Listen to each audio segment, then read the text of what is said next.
Baldur's Gate 3 continues to make waves as it now lands on PS5 and receives another strong Metacritic score. And the ongoing question, sort of the thought and the comparisons being made are, is this the new standard for really big games? Or is this the standard for RPGs in general? I don't think anyone thought that a turn-based CRPG with literal dice rolling would take the gaming world by storm, but here we are. And there have been a variety of responses to this game. Some are now weaponizing the game against other developers, saying this is the new standard, you need to make your game like this. Others are using the game to console war by either claiming it is a PS5 timed exclusive or maybe slamming minor performance issues while they wait for it to land on Xbox. Many Xbox fans have made false claims about this game's performance issues. I think they're forgetting that the game is headed their way. I also want to look at the unique circumstances surrounding Baldur's Gate 3, and I put all of the good information right here at the beginning of the video.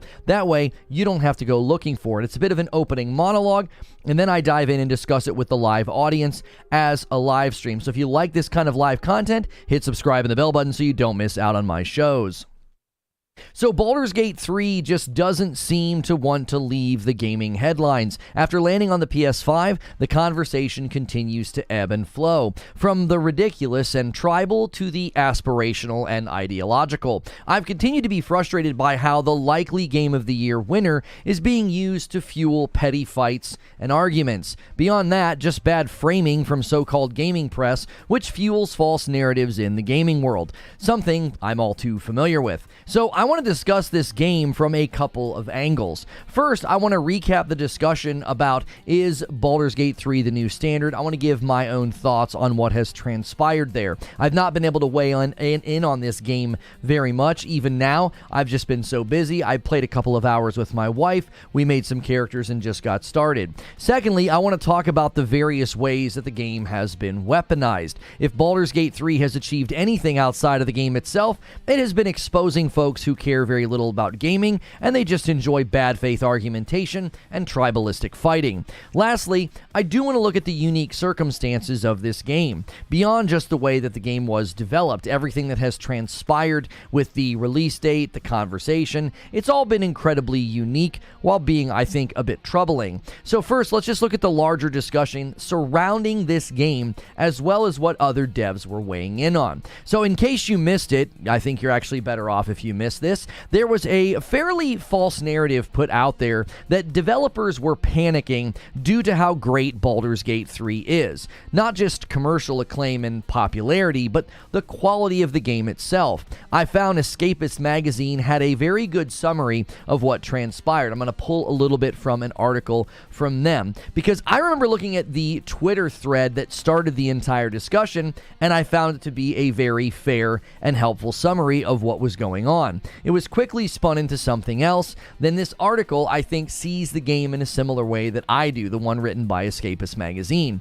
It almost exists paradoxically. It is so excellent that it's leading to arguments and fights that you would expect to see for a bad game launch instead of a good one. Here's what they had to say, quote, "More than just a critical darling, it has charmed the legion of fans. Somewhat paradoxically, that's actually the source of the apparent pushback against the game. I write apparent because it began with a statement and what seems to be a willful misinterpretation of that statement. The original comment is attributable to it's like Xavier with an L in it. I can't say it. Xavier Nelson Jr., studio head of Strange Scaffold. I have such a hard time saying that. So, Mr. Nelson is basically putting out a thread at the time that this game was hitting a fever pitch. Now, I had a similar reaction when I read the Twitter thread. I felt like it was being willfully misrepresented, okay? The thread is 10 tweets long. Say that 10 times fast. It's 10 tweets long, and I think I just want to pull a full of them out that I felt like were pertinent to the discussion. Now, he starts with a preface that was lost on basically everybody looking to hurl hate his way. He said the following: "Like a lot of people, I'm deeply excited about what the lovely folks at Larian accomplished with Baldur's Gate 3, but I want to gently, preemptively push back against players taking that excitement and using it to apply criticism or a, quote, raised standard to RPGs going forward. Now, this doesn't sound like panic to me. Pretty fair and healthy concern. Well, why is this fair and healthy concern? Well, because this is what gamers do, okay? They say, well, this game did it, why can't you do it? Or this game gave us free content, why can't you give us nothing but free content, right? They didn't do microtransactions, they didn't charge for their DLC, why can't you? This is very common when a big successful game sort of rocks the gaming world and does things that many people think are excellent. Over the almost 9 years that I have been having live gaming discussions with the gaming community, I've lost count how many times folks will criticize a game simply because another game did what they feel is the ideal. And Baldur's Gate 3 is certainly going to invite that level of praise, popularity, and review scores it's receiving. Now, the thread in question points out the unique advantages that Larian had in building Baldur's Gate 3. He said they have a dev cycle stretching back to 2017, 2 massive games and their definitive editions worth of tech, so they have all that technology. They also have institutional knowledge to draw from, super successful early access period lasting 3 years, providing crucial community feedback, bug hunting, and cash flow, over 400 developers in 7 different offices around the world, not including outsourcing partners, the license, the brand, and the world at large, the popularity of the IP of, Dungeons and Dragons, at the apex of its popularity with the rise of an actual play movement and a movie. So this is why I always stress that every game is different. So he just quickly rattles off some of the circumstances that led to Baldur's Gate 3 taking the world by storm, being at the degree of quality and at the level that it is. The size of the studio, how effective their engine and their tools are, costs to ramp up, if they've ever had to ramp down, if you've ever had to expand or shrink departments. These are all things that go into game development, whether it's successful or whether it fails. Larian has done great work, that isn't in question, but many planets aligned to help accelerate their work. But he makes a point, I think, to point out how many gamers should consider in the wake of acquisitions and different platform models. He says the following: "This is not a new baseline for RPGs, this is an anomaly. Trying to do the same thing in the same way, especially without the same advantages, could kill an entire group of studios. If they go as big or bigger with their next title, Larian themselves could die. That's the risk and the reward of the mega game. We are an industry dangling elephants over cliffs, pointing at the ones that don't collapse under their own weight as indictments to the ones that do."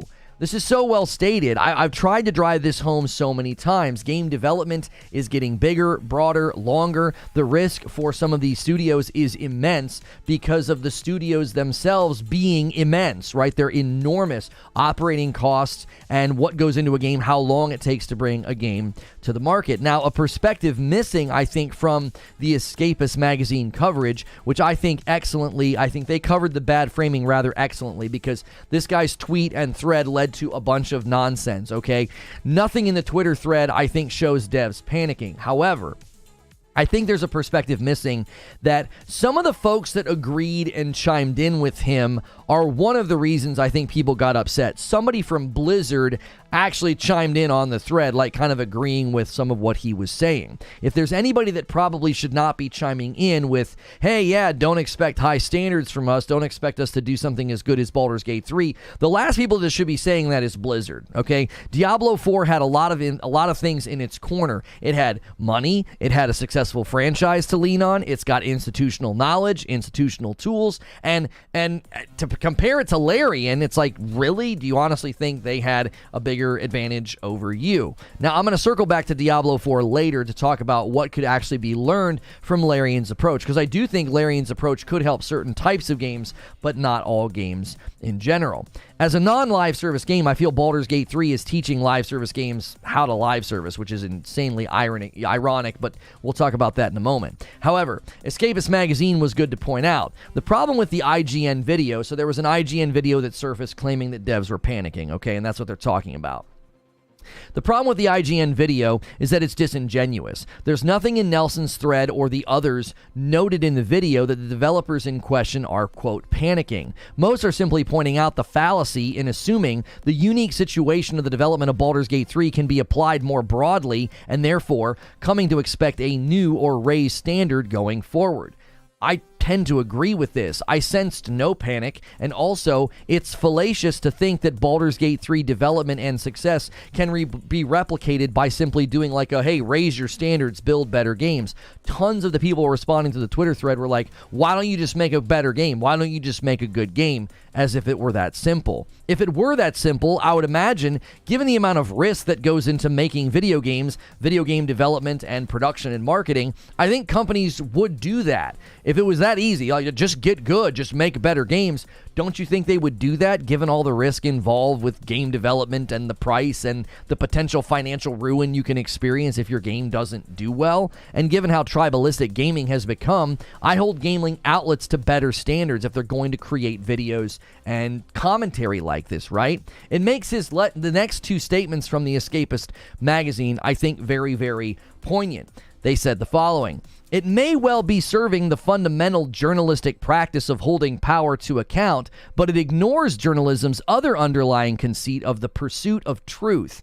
And he concludes, simply, the entire controversy stemmed from a failure of journalistic integrity on the part of IGN, and that's now seared into the public consciousness. I'm all too familiar with journalistic malpractice, not pursuing truth, leading to false narratives that get seared into the public consciousness. It's happened all too often. And the real issue here is that Baldur's Gate 3 continues to be weaponized to this day. That's what I want to talk about next. So, that's just kind of a quick flyover recap of like, this guy makes this tweet, points out the unique circumstances that went into Baldur's Gate 3 and what made it so excellent, so special, so successful.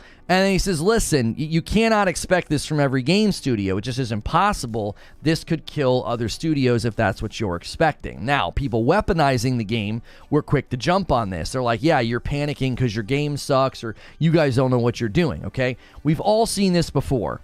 A really bad game is constantly thrown in the faces of devs as well as fans. Things like fix your game or dead game. These become war cries and tribal chants of the masses. And it doesn't stop there. The console warring and childish bickering in gaming social spaces is often one of bad game grenade throwing, right? You just keep throwing things back and forth like, well, your games suck. Screenshots of Metacritic scores are lobbed back and forth as if some strange game of Battleship is being played. If you land enough bad game blows on the other side, you might sink their fandom battleship.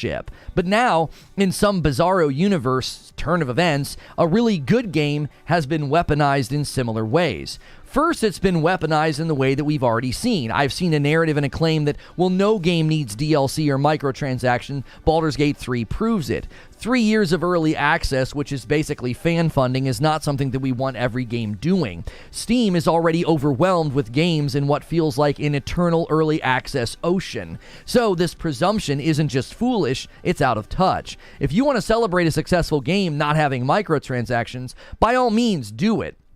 But turning the game into a blunt object to bludgeon other game devs with is just weird. Also keep in mind that Larian has indicated that they want to do DLC in the future, but not to expect anything anytime soon. So even a game as pure and perfect as Baldur's Gate 3 may seem to be thinking about the potential of extra content down the line. And they should. A game of this size would be foolish to not at some point look at expanding and adding if possible. Now the second way this game has been weaponized is by console warriors.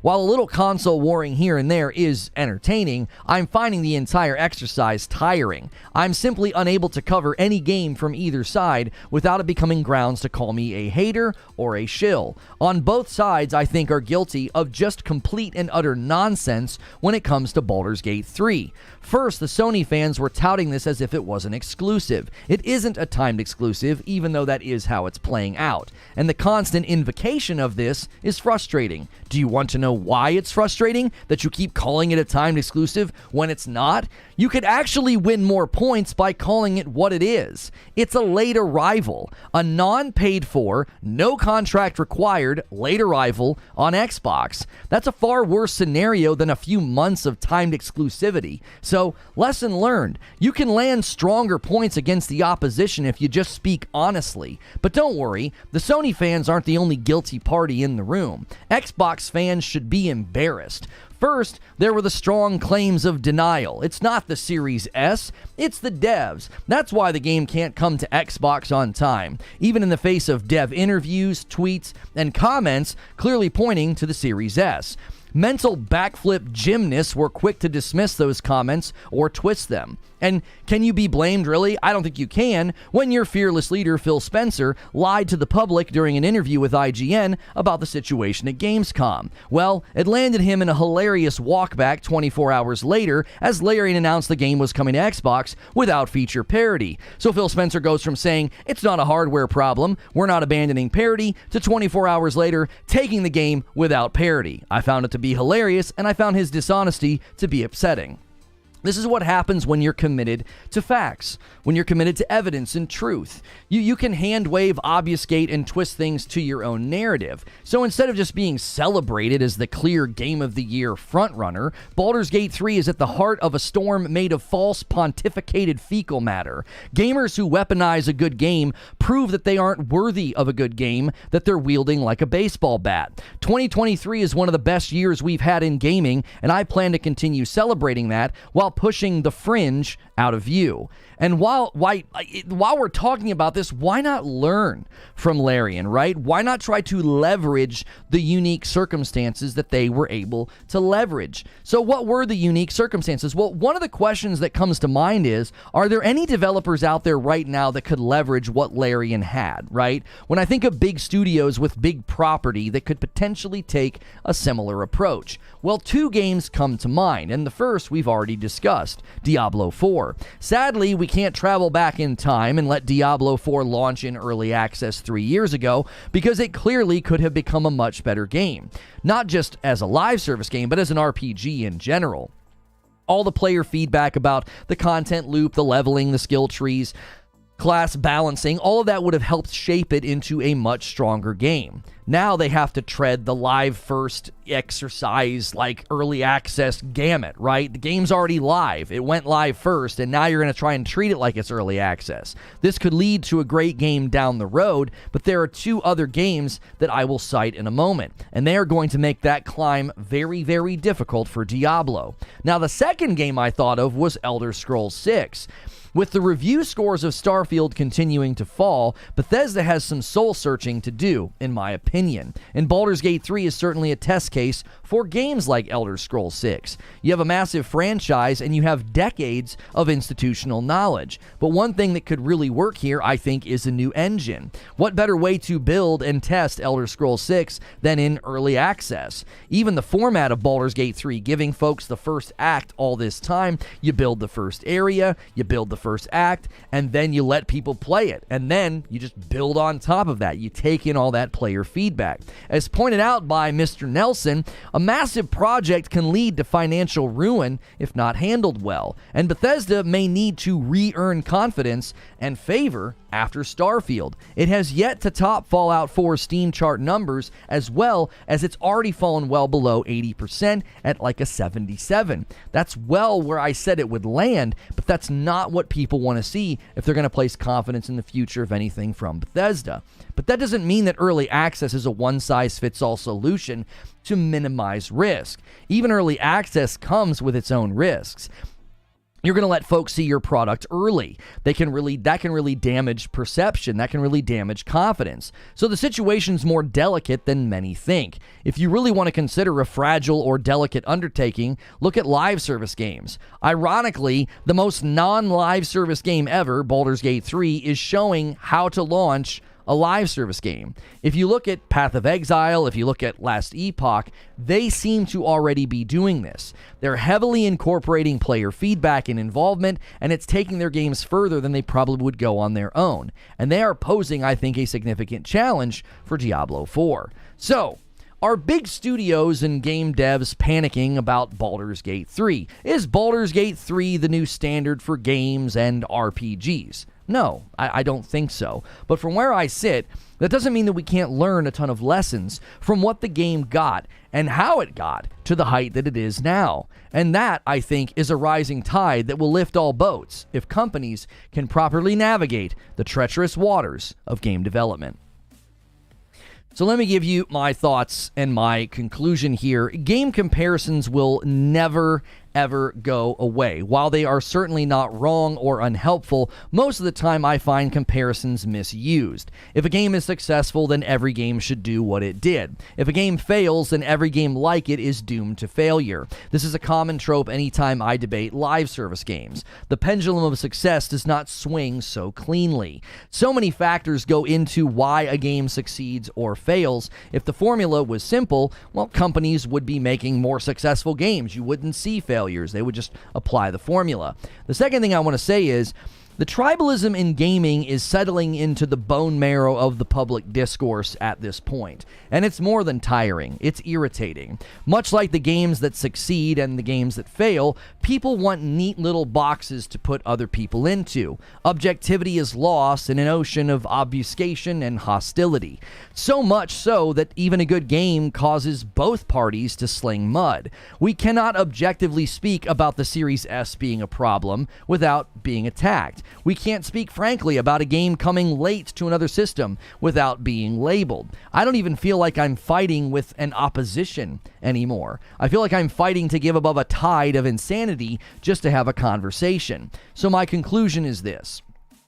If you've reached the point where you can't celebrate even the best of games, maybe it's time to self-reflect. Weaponizing every square inch of gaming has to be an exhausting and inauthentic way to live. Constantly attacking and maligning others isn't healthy. Warring on Twitter, forums, Reddit, or YouTube will not add minutes to your life. It's wasting them. So, is Baldur's Gate 3 the new standard? No. It's just another great game that had the misfortune of launching during one of the most toxic and unhealthy times in gaming and public discourse.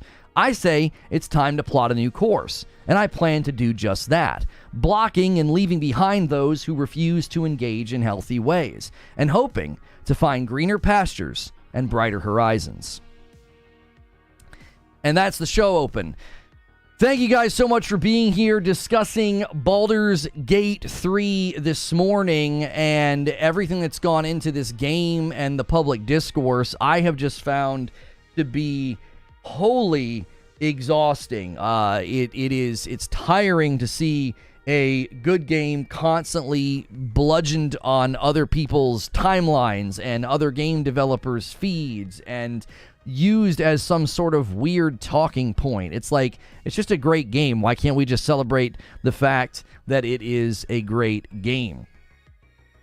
The way the guy keeps talking about Starfield like it's a failure or complete disappointment confuses me. That's hyperbole. You're displaying the very thing that I just talked about in the show ender there.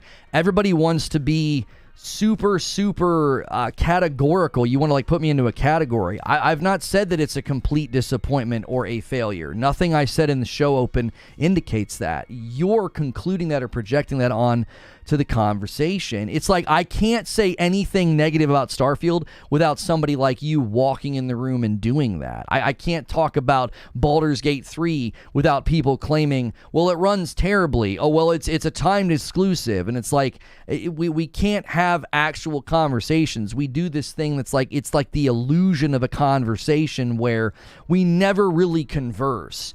You just hurl false summaries at me, and I'm constantly saying, I didn't say that. I don't feel that. I don't think that. It's not a real conversation. It's the illusion of one.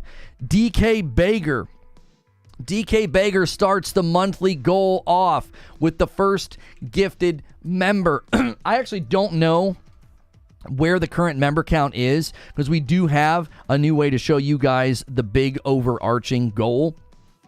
We're going to need a bit of a bounce back, as we always do every month when you guys go crazy. You guys went crazy last month, and the member goal for the Golem stream is 4,500, and you guys are going to have to really climb, because every single time you guys have a big banger month, 30 days later, those guys are going to fall out of the pool. So we're currently at a 2,800. Let me push a button on the camera 1 second.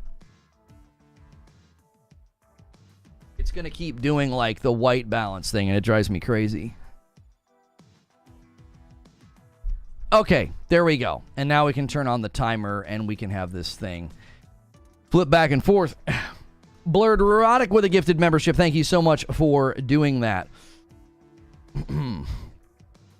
Games need to stop putting nudity in them. It's just degeneracy. Well, I mean, you can turn it off in Baldur's Gate 3. I mean, obviously, not every game does that. Some games do because it's within their artistic purview. They think it belongs in the game. I mean, it's their game.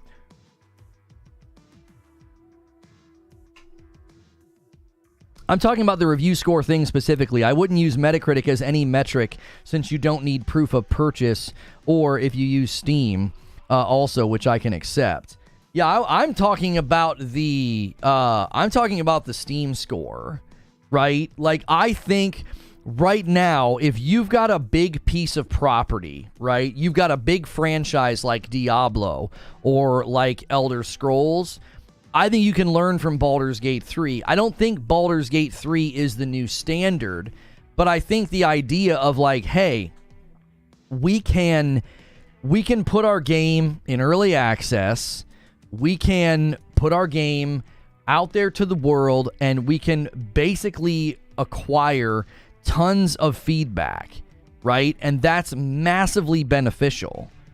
That's massively beneficial. I think that Diablo 4 could have benefited greatly from this type of a structure. I think Baldur's Gate 3 is showing, like, listen, if you have a game of this size and scope and you already have a recognizable product, a recognizable brand, then put it out there. Like, let people enjoy giving you that symbiotic relationship, that element and that lane of feedback. I think Elder Scrolls 6 could totally do it. I do. I think you could let people get access to the first portion of the game, the first area of the game, or whatever, and really get a lot of great feedback. I think that whenever you're looking at a game like Baldur's Gate 3, I think the failure is to say no game can do that or every game should do that. I think those are both extremes. I think there are some games that could definitely learn from what they did and do something very, very similar. I don't think you necessarily need to go to every RPG in existence, every game in existence, and say, well, you need to do what Baldur's Gate 3 did, right? No microtransactions, do early access, get a bunch of feedback. Early access is not going to work for everybody because there's a handful of things that can go wrong with early access. Number one, you're letting people play the game ahead of time. Number two, if nobody knows who you are, then where are you going to get all this feedback? Like, obviously, Baldur's Gate 3, it's the third game. It's attached to Dungeons & Dragons. It's got a lot in its corner to fill the player funnel from the very beginning. Definitely agree this won't be the standard, says Steam Crow. Plus, something not many people discuss is the importance of devs creating what they want to play. Not everybody wants a Baldur's Gate 3 type RPG. I'm not even down in the category of game type. I'm not. I'm talking about the construction of the game. What led to this game's greatness? What led to this game's, like, the standard that it has achieved? I think other games could do something similar. We don't all need CRPG turn-based. That's not. I've not indicated that anywhere in my content. My point was, you could learn from what they did if you want to fuel quality and value into another product, into another game, especially when you are like Diablo and when you are like Elder Scrolls. When you're like those games, you're in a particular position of leveraging that brand recognizability. You've got something that everybody knows about. Like, everybody knows Diablo, everybody knows Elder Scrolls. Do you honestly think Diablo launched in a way it's like that worked? Morning Lono, it's Feed. I won't be using Feed anymore. Okay, well, Feed is not Feed anymore. We got to get him a member. We got to get him a membership now. What? I don't know what happened to your other account, but it's glad to have you back, Feed, under a different name. Yo, what's good, Brap? Good to see you in the chat. If you would have had 3 years of early access to Diablo 4, it would have been a different game. Do you understand? What if Baldur's Gate 3 would have just gone dark, not let anybody play the game, no early access, and just tried to launch the game this year? Do you think it would be as good as it is, knowing how much they benefited from early access and player feedback?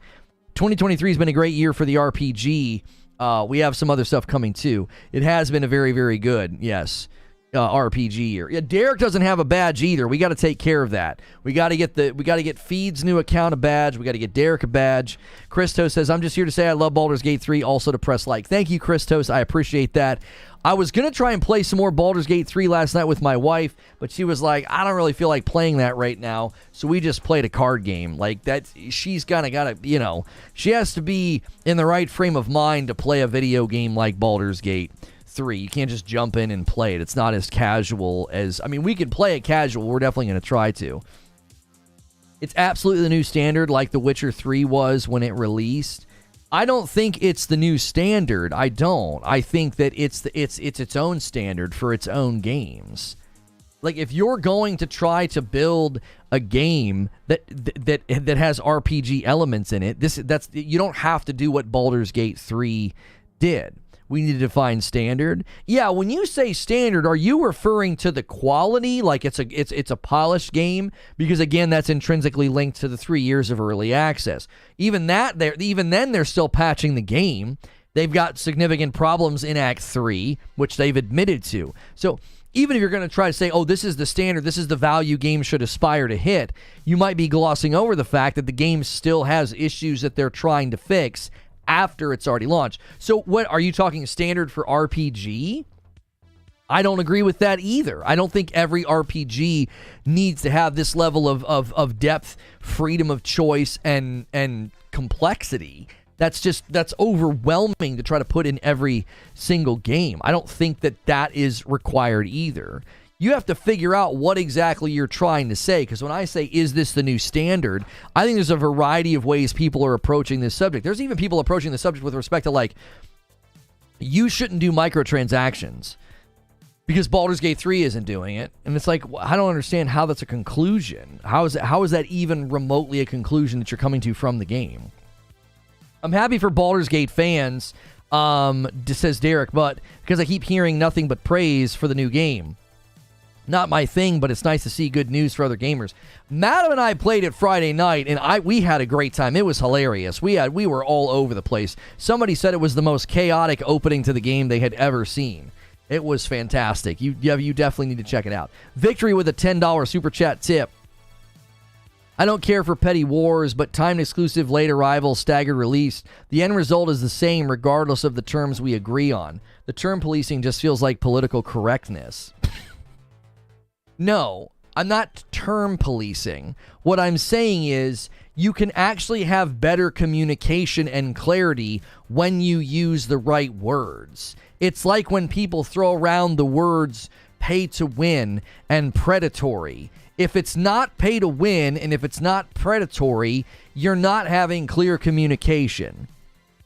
There's a giant difference between the pay-to-win aspects in some of the sports games that are out there and people who claimed Lost Ark was pay-to-win, okay? That's just confusing.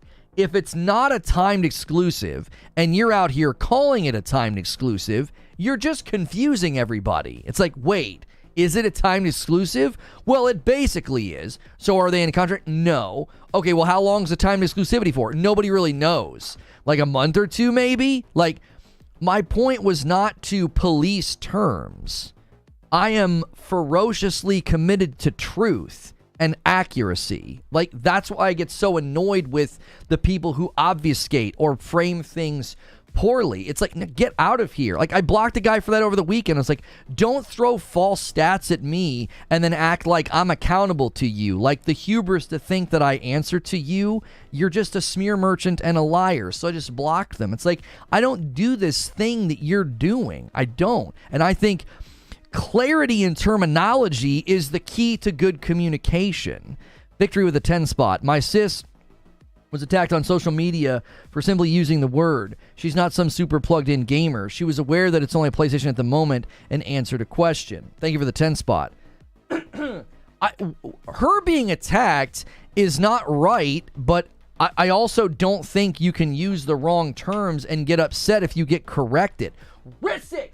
Rissick comes in and drops a 5 bomb on the chat, and Derek gets scooped up in there. That's what we wanted to see. 7 members already on the day. Thank you, Rissick. Christos got one as well. Listen, if you guys just got a gifted membership, you need to go back and you need to see my wife and I play the opening to Baldur's Gate 3. It is hysterical.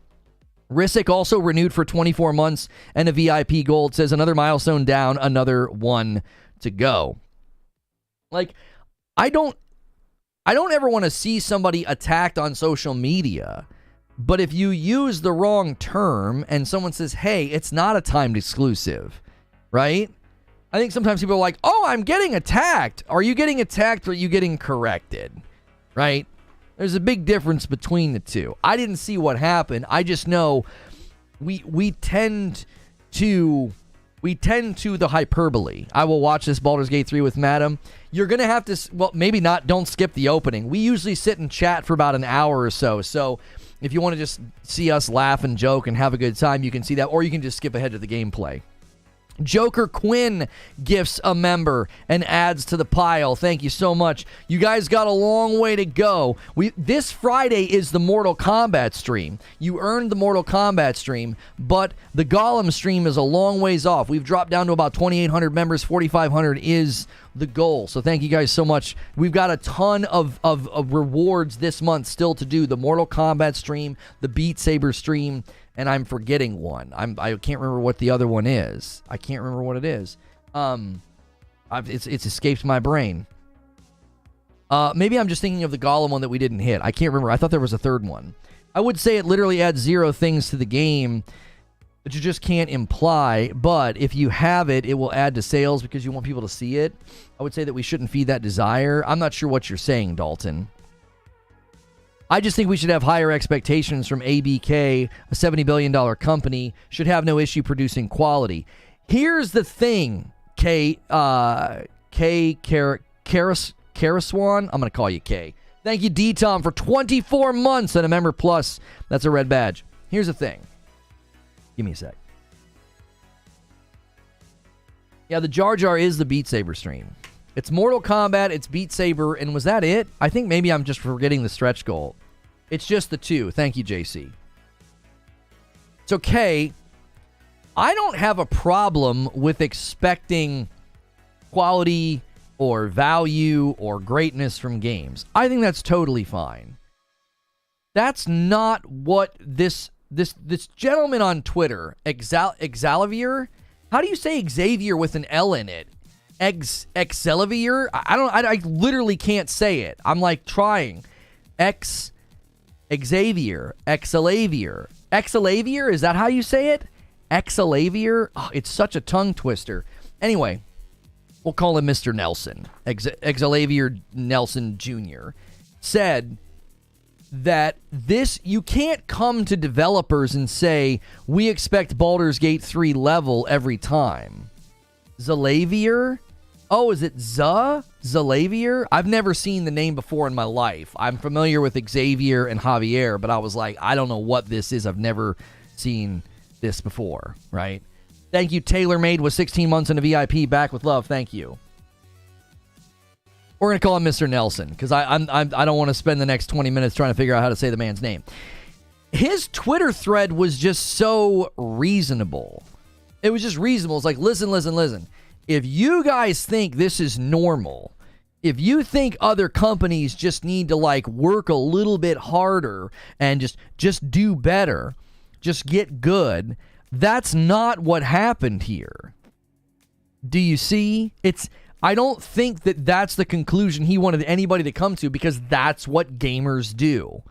Gamers can't help themselves. They see a game do something and it's successful and they're like, yep, every game should do that. Every single game should do exactly what they just did. They'll see a game fail and they're like, yep, games like this are failures. They're never going to get anywhere. Like we commonly run into that trope with live service games, right? I think that's a serious issue anymore. Wheezy's got new Switch stuff. Nate the Hate shares new info.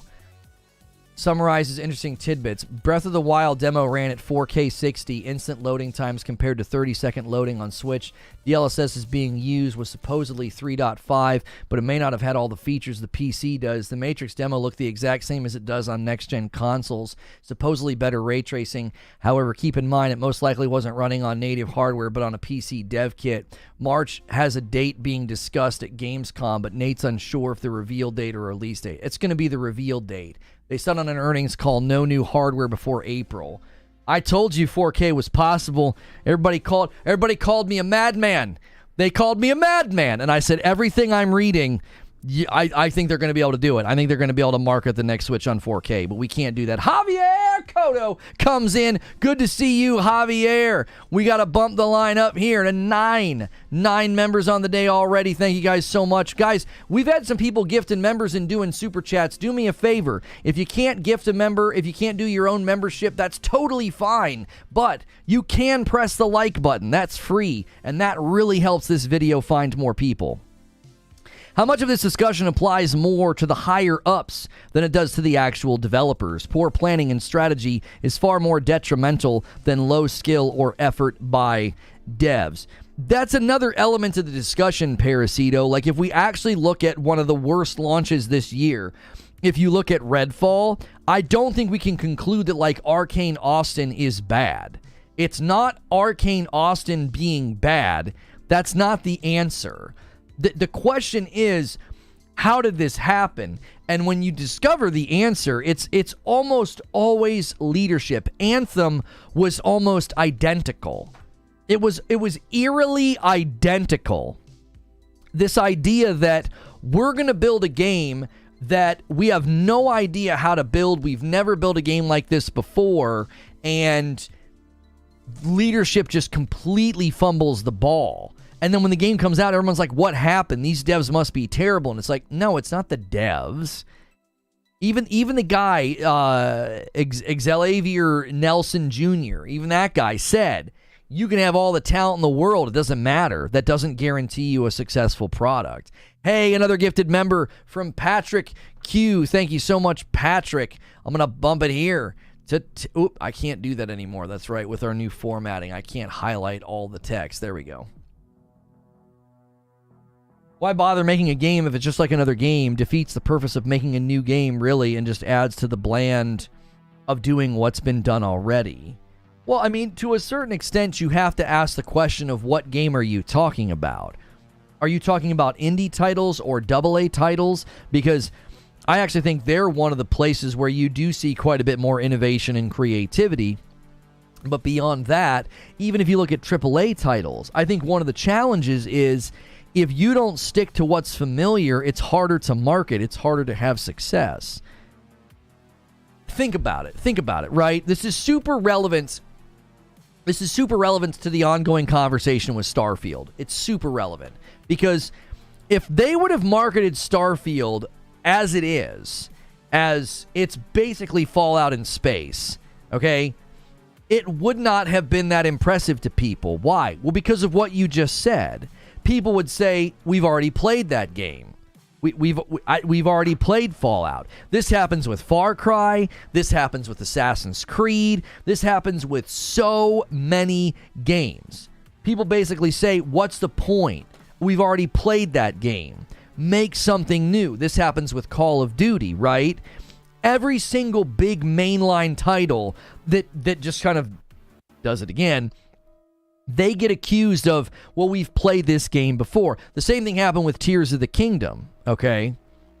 So, you try to do something new, you try to do something fresh, there's so much risk involved there. What if nobody wants to play that? What if everybody's like, no, you've broken too far from the path? So, Bethesda tries what is very difficult, and they do a new IP. Well, new IPs are also difficult because what do you have to do with the new IP? You got to market the heck out of it. You have to spend a ton of money marketing your brand's new IP. Bungie had to go through this with Destiny, right? They marketed the heck out of the original Destiny. Look what it did when it launched, right? It didn't live up to the marketing. It didn't live up to what everybody was hoping for. It was this huge departure from what they had ever built before.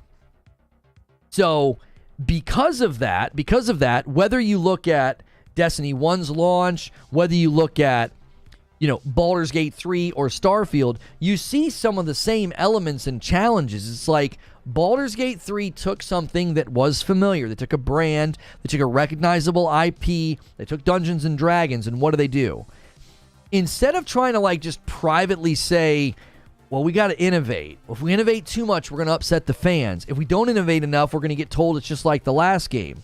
So what do? They said, let's go early access. Let's let the community shape this game. I think certain games are hitting such a scope and such a size. I think success is becoming more and more difficult. I really do. I think one of the things that has made it so hard for Starfield to succeed, it's so big, they made it so massive, right? And they committed to all these things super early, likely in the dev cycle, that when it lands and the player base kind of splits and there's people who are like, this is amazing, and there's other people who are like, I'm bored to tears, I don't get it. There's no way to course correct that. There's no way to reshape that to capture more people. It's too late. The aircraft carrier can only turn so fast. It's such a giant game. They ran into similar issues with Destiny. It was like Destiny took a long time to right the ship and to make the changes. Why? Well, they had already plotted a course that many people were like, well, this isn't the game that I was expecting. And so you're always fighting against that. You're fighting against the sheer size of the game itself, and then trying to sort of magnetize it and bring it over more in line with what the community and what the larger public wants to see. Yo, good morning, Ravenstorm. Parasito says, Nelson's mention of tools also stands out in my mind. These other devs have tools that have been in play for many years. What's stopping games like COD from having great tools? So, he mentioned tools, but something I think missing from Nelson's commentary is team size. So something that I think is happening is I think we're starting to see, it's not, we said this the other day, that efficiency doesn't scale infinitely, okay? So let's say you have a warehouse with 10 people in it, and it's very efficient at making a particular widget, okay? Throwing 50 more people in the warehouse doesn't automatically equate more efficiency. Do you see? You can't just scale efficiency infinitely. I think you hit a point where you say efficiency has depreciating returns if you get too large. It's you get to like the mega game size or the mega studio size. You get up here into the 800 and 900s, and then you're going to start to have a depreciating efficiency because you're spread so far. Now, Larian's sizable at 700 across multiple studios. I think once you get beyond that size, I think it gets really, really challenging to self-reflect on how the project's doing, how your teams are doing. What is the vision of the game coming to fruition? It's so big, it's so massive.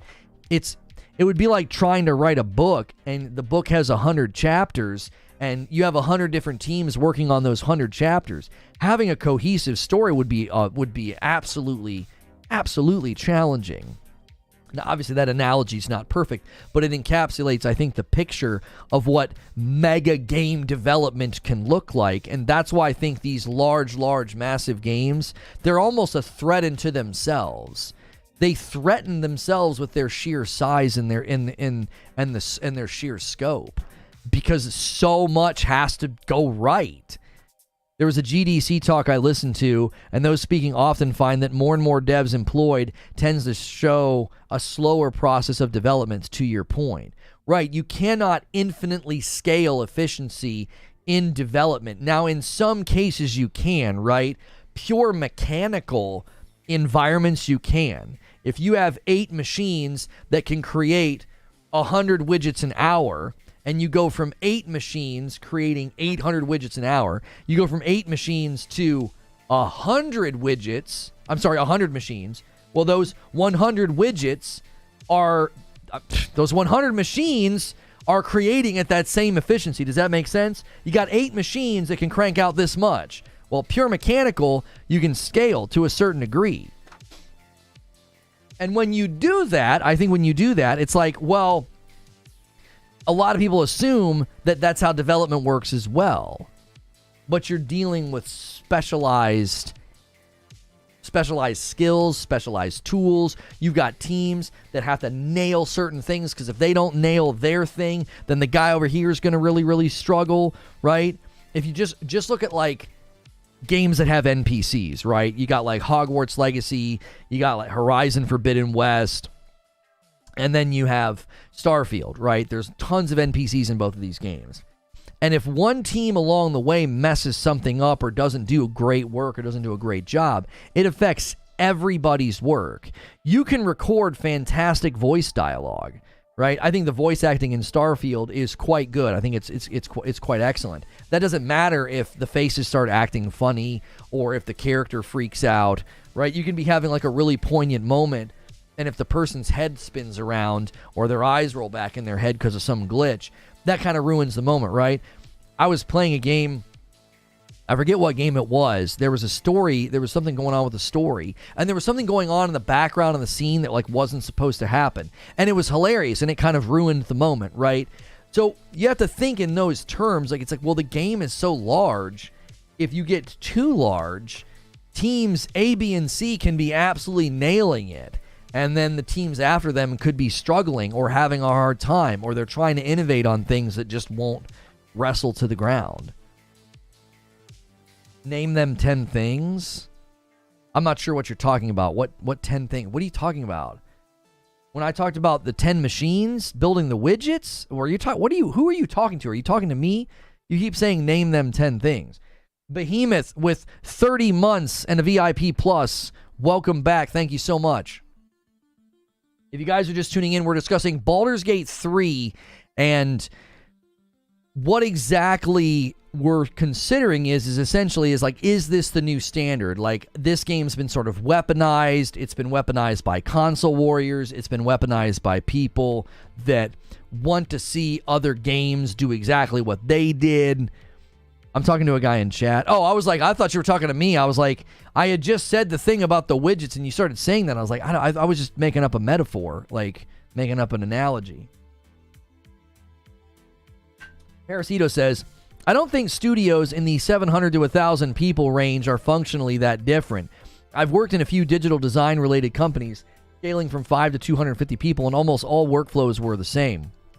Companies like Treyarch, Rare, or similar fall into the same bucket as Larian in my mind. People like Bungie or Blizzard are definitely bigger and require different things. Having adequate tools and workflow doesn't change how efficient the machines in the factory are, but nobody on the planet is able to keep those machines fed 100% of the time. Truly good dev tools just help bring that number up. I mean, in general, I think that the challenge is not just having size. It's having, if you don't have good vision transfer, if your engine's old, if you're struggling to debug. I mean, there's all kinds of things I think that can come from that large of a company. I mean, what do they say about Call of Duty? Like the previous version, they said something to the effect of like, we can't even find the bugs. Was essentially, I'm paraphrasing, that was essentially what they said. Yeah, we can't even find the bugs. It's just too big. It was basically spaghetti code. We don't even know where they are. So, I mean, even having good tools and even having a good staff, does that matter if the scope of the engine, if the scope of the project is so insurmountable that you can't find bugs? You know, we don't know why that happens. I think their process should be the new standard if the game in question can fit that mold, says Creature. Victory says, just to be clear, I know you speak on the terms in good faith with specifically hardcore gamers, but people foam over minor differences in words that casuals can be expected to know. Well, Victory, that's why I actually took a pretty strong stance against gaming media and gaming journalism. I think it's largely pretty terrible right now, and I thought Escapist Magazine was good to point out that when you fail in your duty as a journalist to pursue truth, when you fail in that regard, you can quite literally sear the public consciousness to think something that's not true. And that's essentially what happened with this Baldur's Gate 3 narrative. A failure to pursue truth and accuracy led to a terrible framing. Devs are panicking over Baldur's Gate 3. And guess what? We're all guilty of this. I saw the headlines and thought, what? Why? Well, if you don't train yourself to be diligent, to go look and be like, okay, what's this article saying? What's going on? What devs are panicking? Well, I went and looked at what was said, and I was like, nobody's panicking. Nobody's panicking at all. Some guy who owns and operates a smaller studio, and he seems incredibly thoughtful and incredibly bright, and he's like, this cannot be the new standard. There are so many circumstances here that led to this. And I think one of the things that really lampooned and sabotaged his efforts was because some guy from Blizzard chimed in. And I think there was somebody else, maybe somebody from Activision. They chimed in. And they're like, yeah, man, don't expect this from everybody. It's like, wait, hold on just a minute. For the average developer, for the average game, yes, you can't run to them and say, we expect Baldur's Gate 3 level of greatness. That seems absurd. But Blizzard? We can't have that or expect that from Blizzard, from Diablo? There was that Rockstar level nonsense guy too. I didn't see that quote. Crinab's talking over here on Kick and says, what you are talking about is a real economic phenomenon. Basically, if you add a person to the system, you get X efficiency. The next person you add, you get X minus random value efficiency. Eventually, you just add new persons, you don't get anything in return. Right, there's a level of efficiency that you can't just scale beyond it. It's like, this is as efficient as we're going to get. I think as soon as the Blizzard guy commented on the thread, he sabotaged the whole thing, because the average person was like, Diablo 4 has no excuse. You have a war chest of funding. You have decades of institutional knowledge and expertise. You have a recognizable brand. You don't have any excuse. What you shoved out, there's no excuse for. And I think that's what sabotaged the whole thing. Because then everybody's like, oh, developers are panicking. They don't want to expect to be, we can't be expected to do this, not what Larian did. The Rockstar level quote is pathetic. I would need to see it. I'm not sure I've not seen the quote. Maybe I have and I'm just forgetting it. Doesn't mean we can't ask any dev to try harder to move toward that standard, or at least improve. Yo, Ragnarok, thanks for jumping back in as a VIP. There's no complacency in quality. We have to be okay with remaining the same. Well, do we honestly think that devs out there aren't trying their, like for the most part, they're not trying their best? Most devs. I'm not saying all, I'm saying most.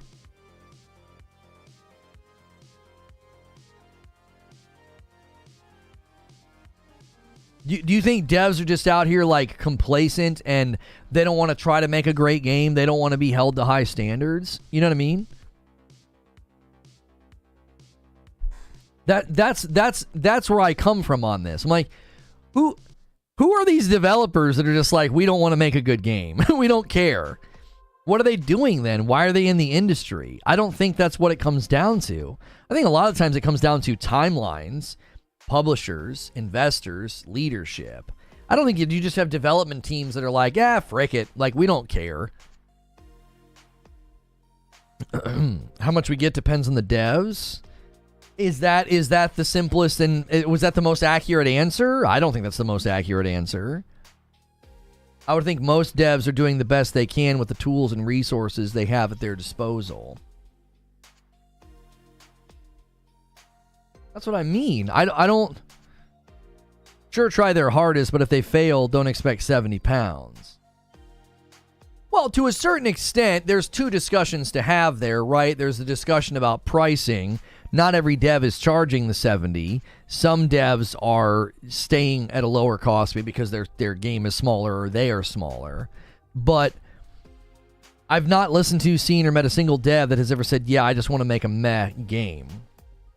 Larian self-publishes, it's an advantage. Ashton says, most sports games developers look at Madden, FIFA. Granted, that's a cop-out answer. Online MVP with 30 months and a VIP gold. There are some big boys in chat today, and we've got a long way to go. If you guys want the Gollum stream, maybe we should just... There it is! I knew it. I could smell it. I was like, here he comes. As I said, online MVP. He drops it, takes it all the way to 30. Somebody could tag team and drop another 20 all the way to 50. Unbelievable. Watch out. These guys will swing it, chat, and it will take you on an elevator ride. They will shove everything out of the chat. They will flex with those gifted members. Thank you so much, Online MVP. If you just got a gifted member, consider paying it forward and gift a member to somebody else. Every 25, I give 5 to pay it forward, to pay it back, and to say thank you. So you guys that just got one, out of the kindness of Online MVP, pay that kindness forward. I believe there will be a day where we will not be able to stop the stream because there's always going to be somebody paying forward a gift. Like, it'll be like that day where somebody pays for the Starbucks behind them for like 9 hours.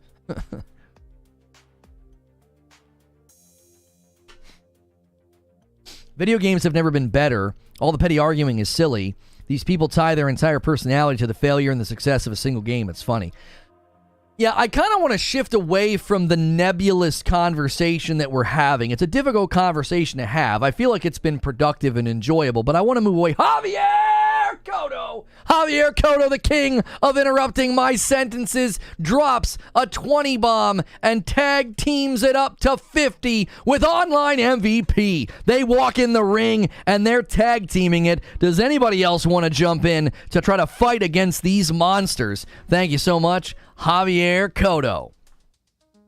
Another 20 bomb from Online MVP, and he bumps it up to 70 just like that. The agent of chaos and then some, taking us to the next goal of 75. And Kyle Wilkerson, he jumps on top as well and says 80 looks pretty healthy to me because that's 20 away from 100. And DK Bager says we can't have a nice even 80. We'll put an 81 on the board. Thank you so much for a gifted member, DK Bager. DK's always in the mix, making sure people get gifted members. Absolutely stellar. Wheezy says, that's what I was saying a few weeks ago. It was absolutely BS when one of the Diablo 4 leads chimed in. Absolute effing BS to claim Larian has years of expertise, like Blizzard hasn't been developing Diablo for over 30 years. Yeah, I think that Blizzard guy kind of sabotage the entire conversation. It's like, hey, you shush. You had more than enough time, more than enough institutional knowledge, more than enough money, more than enough people to make a good Diablo 4. You have no excuse. Now, I will say Diablo 4 can learn from what Larian learned and say, maybe for Diablo 5 we do early access. Maybe for Diablo 5 we do a couple of years of early access. It would have saved Diablo 4 from a bunch of heartache and a bunch of terrible decisions, right? It would have. 20 from Stone Spire. This guy's coming in. He absolutely dominated a couple months ago, and he's back with a force, and he takes us all the way to 101. I can't even get the spacing right on the member goal because you guys are absolutely taking us into the stratosphere. This is a remarkable day. I'm going to have to update the goal that slides out. That's a new feature that we now have, that you guys can track the big ones, and Stone Spire drops a big one. Absolutely insane. I told you, I could sense it in the air. I was like, uh-oh. I was like, they're all in chat at the same time. All the big boys are in chat at the same time. Okay, I want to shift gears, all right? I'm trying to shift gears away from the nebulous standards. Should we hold people to these standards? What went into Baldur's Gate 3, okay? I'm gonna try and shift here in just a second. Solemn says, let me put it like this. Not every dev is going to be there thinking of their job as artwork. Not every dev cares about their job beyond 40 hours and getting a paycheck. Not everyone wants to come in and do more work than necessary because they care. I work in nursing and rehab facilities, and you would think most of these nurses and CNAs would be passionate about their job and caring for people, but the reality is maybe 5% at the facility does, and that's very much reflected in their work or the lack of. Right, not everyone's an ideal worker. I wasn't trying to romanticize developers and act like they're all coming to work bright-eyed and bushy-tailed, and they can't wait to make one more, bush in this world, right? They're like, I can't wait to make another bush. It's going to look amazing, right? The little branches and the little leaves, it really just gives me existential meaning. I understand that. That's not what I was trying to imply. Generally speaking, I don't think game companies or game projects run off the rails because developers don't care or are lazy.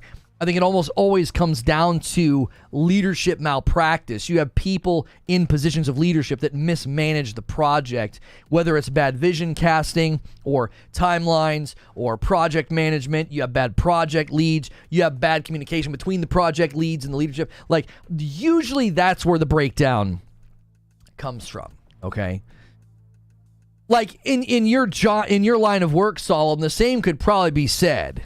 If something goes really, really wrong, it's usually going to be something linked to mismanagement, not because Sally doesn't really care about her job. Does that make sense? Even if she's a little apathetic on a Tuesday and she could care less, that Bertha's crying down the hallway and she's like, I'll get there when I get there. Like, that's not like institutional failings. Systemic failings are typically not linked to an employee being kind of meh about their job. That would be how I would couch it. So I do want to shift though, because I have a stronger, maybe a little bit more of a passion to like elevate the conversation here, because the end of my monologue got a little sanctimonious. It got a little preachy because I've really genuinely gained not just irritability or exhaustion or fatigue, but I feel like a resolved, righteous indignation about the way the conversation is always hijacked and the way that people are attacked and the way that the tribalism has it's taken root into the marrow. It's like an infection that's gone beyond the surface. It's gone beyond the skin and the muscle and the bone. The tribalism is into the marrow of the bone. And I'm opposed to it. I'm against it. I'm not your enemy. But if that's the way you approach these conversations and me, then you don't exist in my world. I push you to the fringe where you belong. I want to have conversations with people. And I cannot abide or give time to smear merchants and liars and people who run false narratives on me. Some guy tried to do that on the weekend. I was like, block. It's like, I'm not interested in this. Whatever you're doing, it's nothing to me. You're playing marbles in a pile of garbage. You're playing some game and keeping some score that doesn't matter to me. I have no interest in that at all. It's like, I'm not doing this anymore. I'm not having your pitiful, childish conversations and fights. I'm over it. You want to come in and falsely couch me, falsely clip me, that's fine. That's the world you live in. You live in some false reality. I'm not going there anymore. I'm so over it. It's not at all conducive to conversation. It's not conducive to just healthy engagement and community building. It's like, you can't keep going this way. It's not healthy. It simply isn't healthy. I've felt that way for years now, says Eugene, always getting dragged into the muck and the mire. It's impossible. It's like, so we can't talk about Baldur's Gate 3 without that being the drumbeat. It's like, I don't want to do that. That's not that. What can we talk about the game? Can we talk about what could be gleaned from this and learn from this? Can we talk about why this game will likely win Game of the Year? I'd rather talk about that than do this weird, it's a time exclusive. No, it's not. It's not the Series S's fault. Yes, it is. Like, come on. You're not even having, like I said this morning to that guy that came in and tried to do that. It's like, you're not even having a conversation. You're having the illusion of a conversation where you parrot talking points and somebody else does the same thing. And then you both walk away still miserable about something. You're not happy about something. It doesn't make any sense why you would behave in that way if you were. I came in late, so I did miss the context and subject of the opening monologue. So what I said was not in response to that. No, yeah, you were just kind of engaging with the conversation at the moment.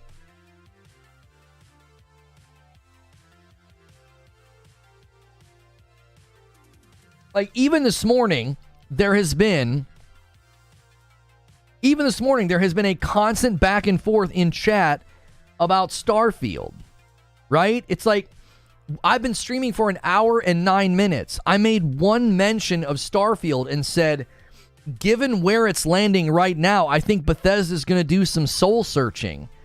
I don't think you're seeing the results they hope for. I don't think you're seeing the results they aspired to. And I can't help but think about Elder Scrolls 6, and I look at Baldur's Gate 3 and I say, Elder Scrolls 6 can learn from Baldur's Gate 3. Diablo 4 can learn from Baldur's Gate 3. These are games that have institutional knowledge and expertise and a history and tools and a background, and you have a recognizable brand. You have a very recognizable brand. Insomniac Black with 24 months on a VIP. Get ready. Big Red finally. 4 to 5 years of top tier content and still going strong. Thank you, my man. I appreciate that.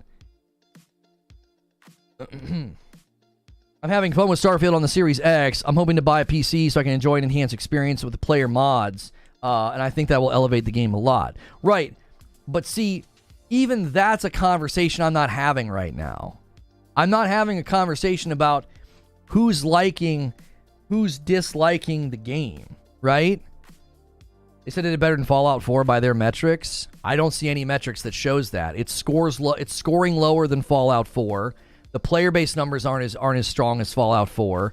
I don't know why they're saying that. It surpassed Skyrim on Steam. Listen, that's not what I'm talking about. Even if you're enjoying that game, I can't help but think Bethesda's looking at it and saying, we can do better, right? Let's just say that. We can do better. Even if you're loving the game, even if you pound on a green drum and you're like, yay, Xbox, okay? I love Starfield. Okay, cool. Hang on a second. Do you think they can do better? Do you think Elder Scrolls 6 could be better? Do you think it could be a higher level of excellence? Do you think they could evolve the franchise more? Do you think that? I think that. I think Bethesda's capable of much more. I think Elder Scrolls 6 could be much more. And when I look at Baldur's Gate 3, I think this might be the way. This might be the way. Because early access, I think, can get overused. There's an ocean of early access on Steam. It's just freaking everywhere, right? Every game's in early access. But when you have a recognizable brand, like Diablo 4, for an example. Imagine if Diablo 4 would have done this 3 years ago. Recognizable brand, early access. You got the hive mind of the player base combing over your skill trees, your Paragon boards, your end game, your structure to content, your leveling, all of those things. Because that's what Baldur's Gate 3 did. They let everybody have access to Act 1. It's a recognizable brand. It's Dungeons and Dragons. Everybody jumps in. Everybody gives them input. And they shape the game in a symbiotic relationship with the community for 3 years. Okay? Diablo 4 could have done that. Well, that ship has sailed. Okay? That ship has sailed. They're going to have to basically treat the next 2 years like early access. And that's unfortunate because I actually think Path of Exile and Last Epoch are standing ready to pounce. I think they're going to make it very, very hard on Diablo to turn this ship around. I do. So the next game I thought of was, what's a big RPG that's super recognizable? And everybody knows it. Elder Scrolls. Like, Elder Scrolls is an incredibly recognizable brand. I guarantee you, a very loyal fan base. And if you launched Elder Scrolls 6 in early access and you gave it the Baldur's Gate 3 treatment, I can't see that as a bad idea. I see that as that's a great idea. You could learn so much because think about it from this perspective. Thank you, Mackie, for a $5 super chat tip. To be fair, the Elder Scrolls has more lore to work with than Starfield. Sure. Think about it like this, though. And Mackie, that's in their corner, by the way. All that lore, that's in their corner. Let's say, under the best estimates, that Elder Scrolls 6 comes out in 6 years. Right? It comes out in 6 years. So that's 2029. Okay? So let's say the game comes out in 2029, and when it comes out in 2029, it's landing at a time where player expectations and thoughts about RPGs and thoughts about progression and all of that's evolved to a certain extent. So if you've not evolved with that, I think you're going to face some challenges. I think Baldur's Gate 3 is going to play a role here. I do. Baldur's Gate 3 early access wouldn't have worked if Larian was more popular at the time. People would have just complained the whole time. I don't know if I agree with that. You're saying that popularity in early access would what? Why would that hurt it? Right? Why would that hurt it? Elder Scrolls 6, 2626. Oh, I don't think we're getting Elder Scrolls 6 in 3 years. Now, we could get it in 3 years, Parasito, if in 3 years they launch early access. Right? Spider-Man will score higher than Starfield. I don't know, and I don't care. Why does that matter to you? They're very different games. Like, I think at some level it's easier for action-adventure games to score in the high 80s. I think it's harder for games of Starfield's scope to land in the high 80s. That's why I kept telling people, if it lands in the high 80s, that's impressive. It's landing mid and lower, and it's falling on Steam, and it's not doing great with the Xbox score either. There's so many things that go into that. That's just that comparison so needless. Javier Kodo! Oh my gosh, I ruined it. I tried so hard. Javier Kodo! I was like swallow. I was like mid-swallow. 121 on the day. Javier Kodo's knocking the wind out of me with his generosity. Oh, that was terrible. Man, good thing I'm not shoutcasting a soccer game. Yo, my kids on Saturday. Unbelievable. Champions. My son was a legend on Saturday. He was amazing. I kept telling him, like, you can lead. Quit playing back. And he did. He scored the first 2 goals. I was screaming. I was exploding on the inside. My girls, the team I'm head coaching, 1-0, and they won. It was fantastic. It was wonderful. Anyway, side note, I had to gush on my kiddos. It was just amazing to watch. Oh, it's been awesome. Because I keep telling them, you guys are really good. Like, you need to believe. You need to believe how good you are. You don't seem to believe it. Dope shirt. You guys like the shirt? You want to see something? This is another one from that company. Check this out. They're actually going to send me some unique prints because I want this on the front.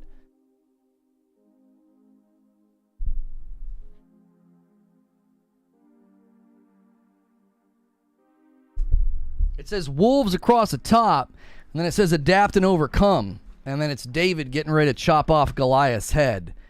I kind of vibe with that.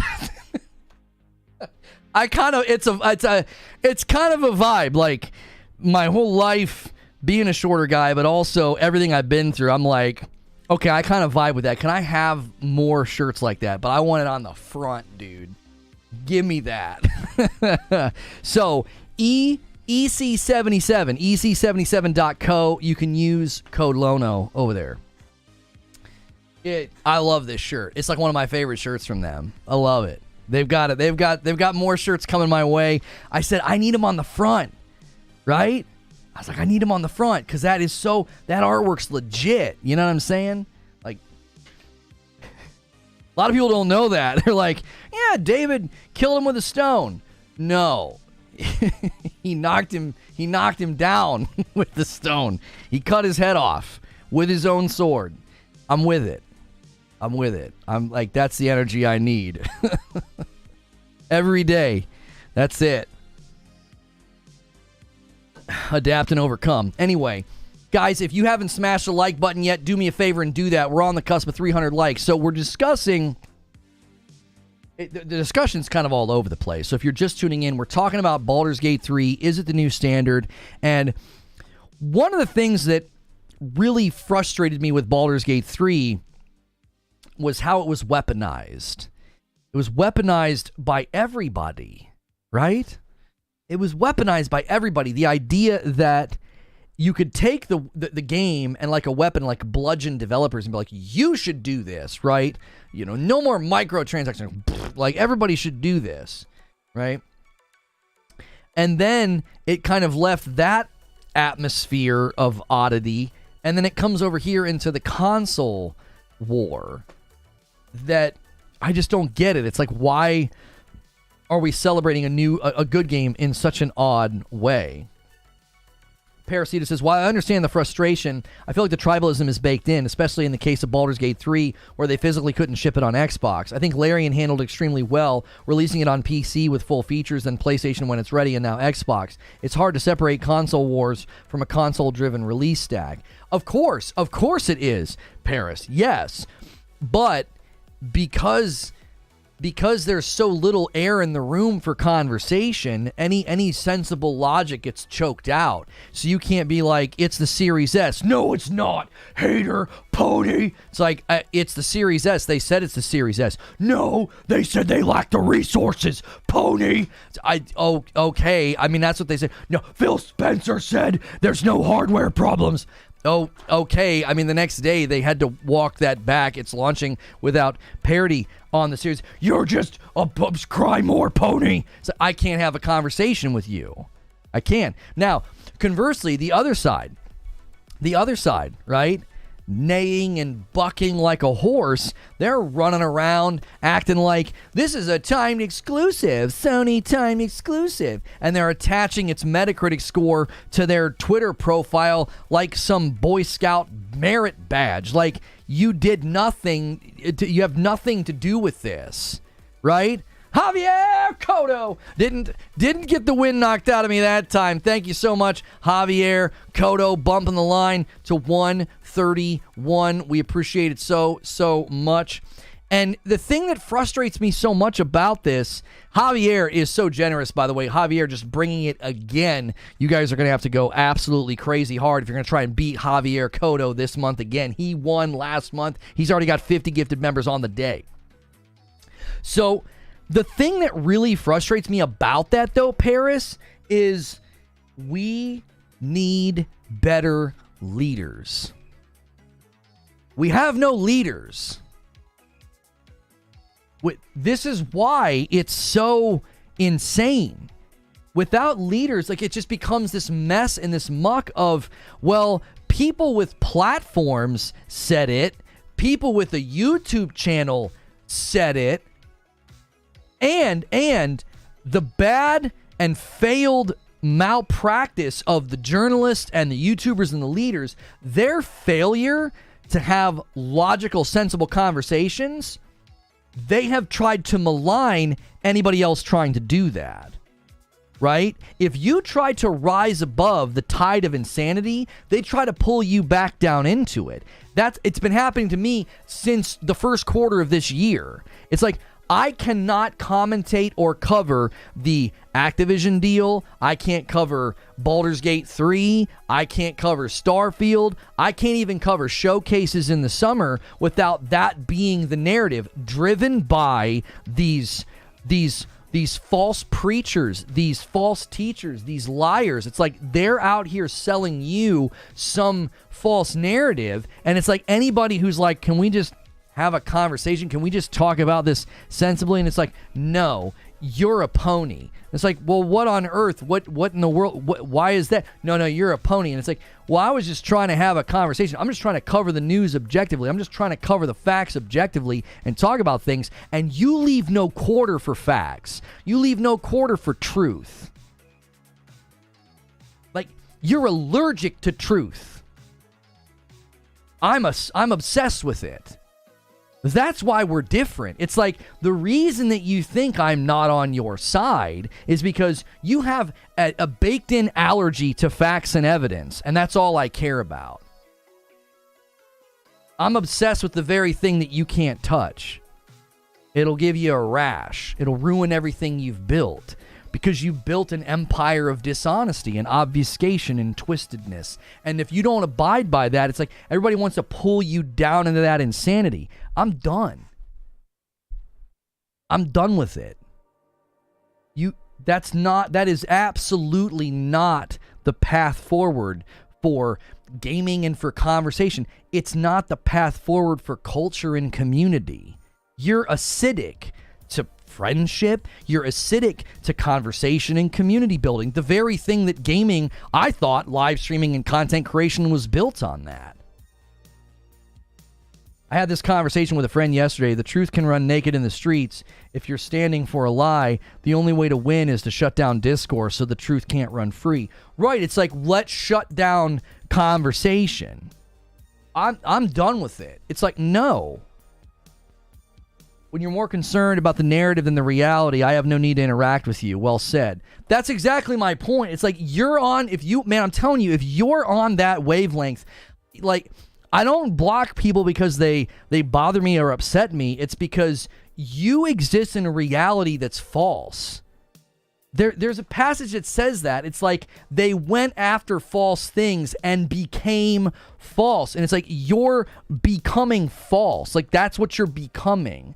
I can't exist in that reality. I feel like as soon as I try to step into the conversation, it's a waste of time. It's a total waste of time. There are no rules. There's no up. There's no down. There's no left. There's no right. There's no guardrails. There's no truth. There's nothing. It's just this free-for-all of bad faith nonsense. It's like, no.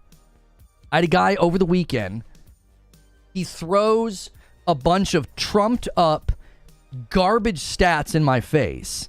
And he's like, if you don't crunch these numbers and give them to your audience, you're doing them a disservice or something to that effect. He basically implied I was dishonest. And it's like, I don't have the time or the patience to educate you on revenue breakdowns of Game Pass versus individual game launches. I don't have time for that. I'm not your economics professor, right? Your ignorance is not my responsibility. And the hubris to think that I answer to you, the delusional level of hubris to think that I answer to your ignorant, bad faith, horrible math take. Like, it would be funny if it wasn't so sad. No one answers to you and your falsehood and your horrible math and your lack of ability to even grapple with basic business acumen. Like, well, we crunched the amount of people who have Game Pass, and that means that these games generated this much money. What the frick did you drink this morning? What? What are you even talking about? And then what happens? Everybody takes that tweet and they run with it. They run with it like it's true. And it's not. You false teacher. You paper champion. That's not, none of it's true. And everybody runs with it. And it gets baked into this, it gets seared into the consciousness of the public. And then I'm supposed to answer to it. Like, what? I don't have time for this. I don't have time for this. I don't have time to correct your falsehood at every turn. There's too much of it. And I think that's the grand strategy is, well, you can exhaust people. You can exhaust people with falsehood. It's like, well, I'm just tired of this. I'm not going to do this. It's like, it's an endless foray of bad faith, obfuscated facts, and falsehood. It's like, well, eventually you just tap out. And they're like, yep, he's just afraid of the facts. If there's one thing I'm not afraid of, it's facts.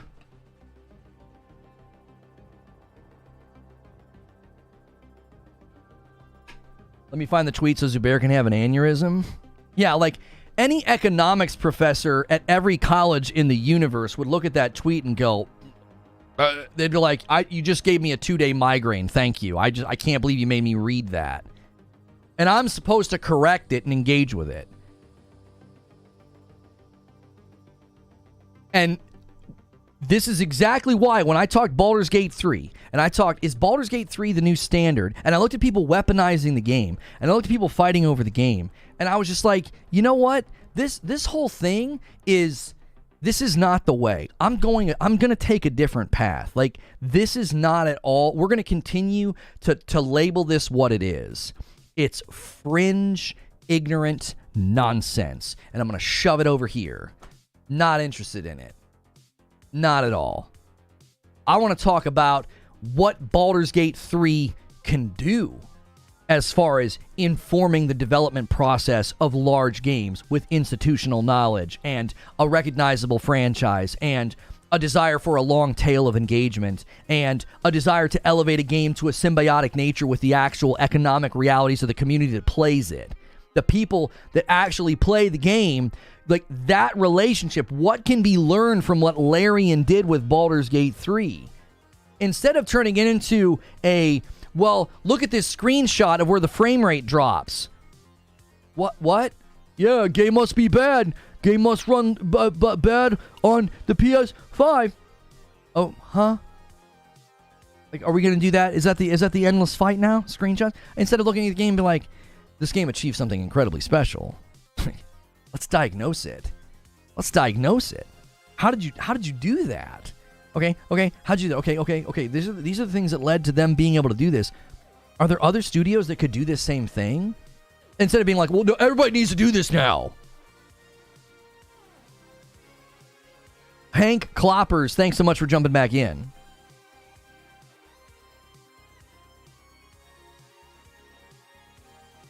Do not share your migraine. That's right.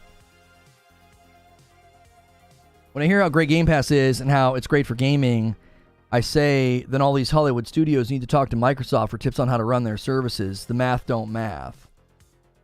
Yeah, I mean, that's a whole nother discussion entirely about, sub-services and the dilemma of sub-services.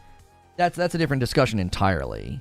I would much rather look at a game like Baldur's Gate 3 and glean the good from it, right? 29-28. You guys took the... Hang on a minute. I got to bring this out. I can't see what I'm clicking on. Yeah, current member count is now at 2,900. You guys bumped it up. You're nearing the 3,000.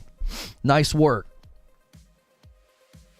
We should maybe have like lower tier goals along the way to the Golem. We were so close to Golem that we set it at 4,500, maybe not thinking about the ones along the way. The better question is, what can we learn from Baldur's Gate 3? That's exactly right. Like, that's the better question. The best part is he forgot that PlayStation generated $10 billion more than Xbox's revenue last year. I love how a bug in Baldur's Gate is the worst, and a bug in this game is in Starfield's adorable. I acknowledge ponies are going hard on Starfield, though. Well, and I think that's where Russell, it's like I don't know how to phrase it. This is what it feels like. If my daughter is in like a calm mood, right? She's having a good day, she's calm, she's in her room, I can go in there and we can have a pretty good level-headed conversation about, hey, I really need you to clean up your room. It's a disaster, right? So my marginal criticism doesn't cause her any sort of disruption or, emotional instability, right? Yo, thank you, B-Nipple, for 10 months. If she's having a really hard time, okay, usually after swim, after soccer, she's worn out, and so she's not as equipped to stay stable. She's tired, she's hungry, she's all the things that make even an adult irritable. And if at that moment I could provoke her to a greater sense of agitation, sadness, or frustration by being like, hey, I know you're really frustrated right now, but I need you to clean your room right now. It's a pigsty. What's going on in here? That's like like pushing like a teetering car off the ledge. She's already teetering on the verge of like, okay, just calm down, take a breather, eat a snack, have a shower, and you'll come back down to planet Earth, okay? We've all been there, right? You get spent, you're all twisted out, you're super tired, you're like, oh, and then somebody provokes you and you kind of freaking lose it. So I feel like every time we try to have a conversation about one of these games, that's the level that it already is. It's like there's no build up to that. It's like, I know if I say anything about Starfield, I know that like that level of reaction's already sitting there just bubbling, waiting to go. It's like everybody's bragging about how it beats Skyrim on the Steam charts. It's scoring lower than Fallout 4. It hasn't surpassed Fallout 4's Steam charts. I know that observation, what it'll do. I know what I'll be met with. But it's like, I want to make the observation. It feels like a fair observation to make. It's basically Fallout in space. It's basically Fallout 5. But that's the problem, is if I say that, I'm entering into a completely different argument. It's almost like a better analogy would be like there's two people in the room screaming at each other, and I come in the room and I'm like, hey, somebody burnt the pizza, and they both turn, they're just like, ugh! Like, it's like, oh my gosh, like that's not the time for me to walk in the room and mention like, hey, somebody burnt dinner,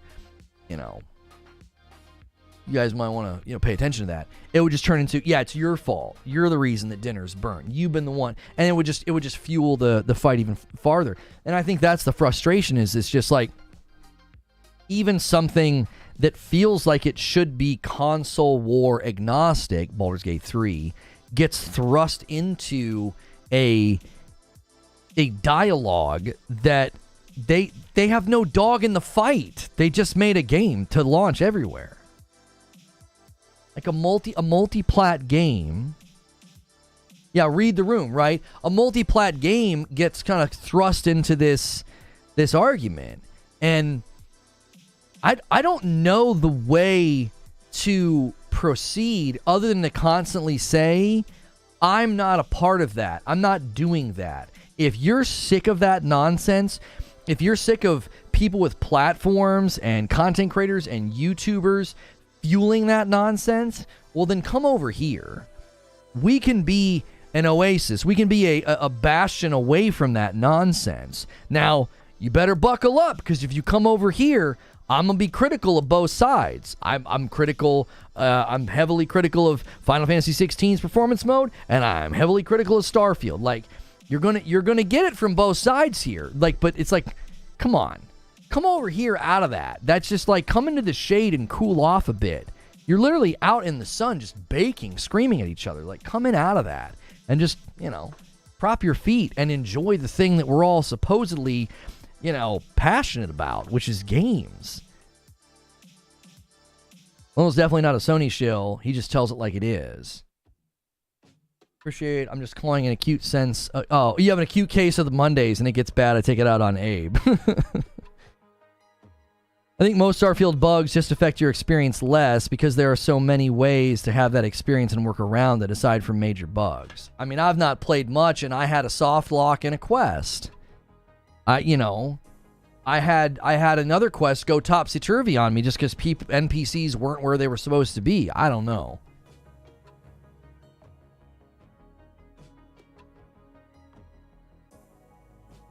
There's a much bigger club to swing, but they're not intelligent enough to wield it, says Eugene.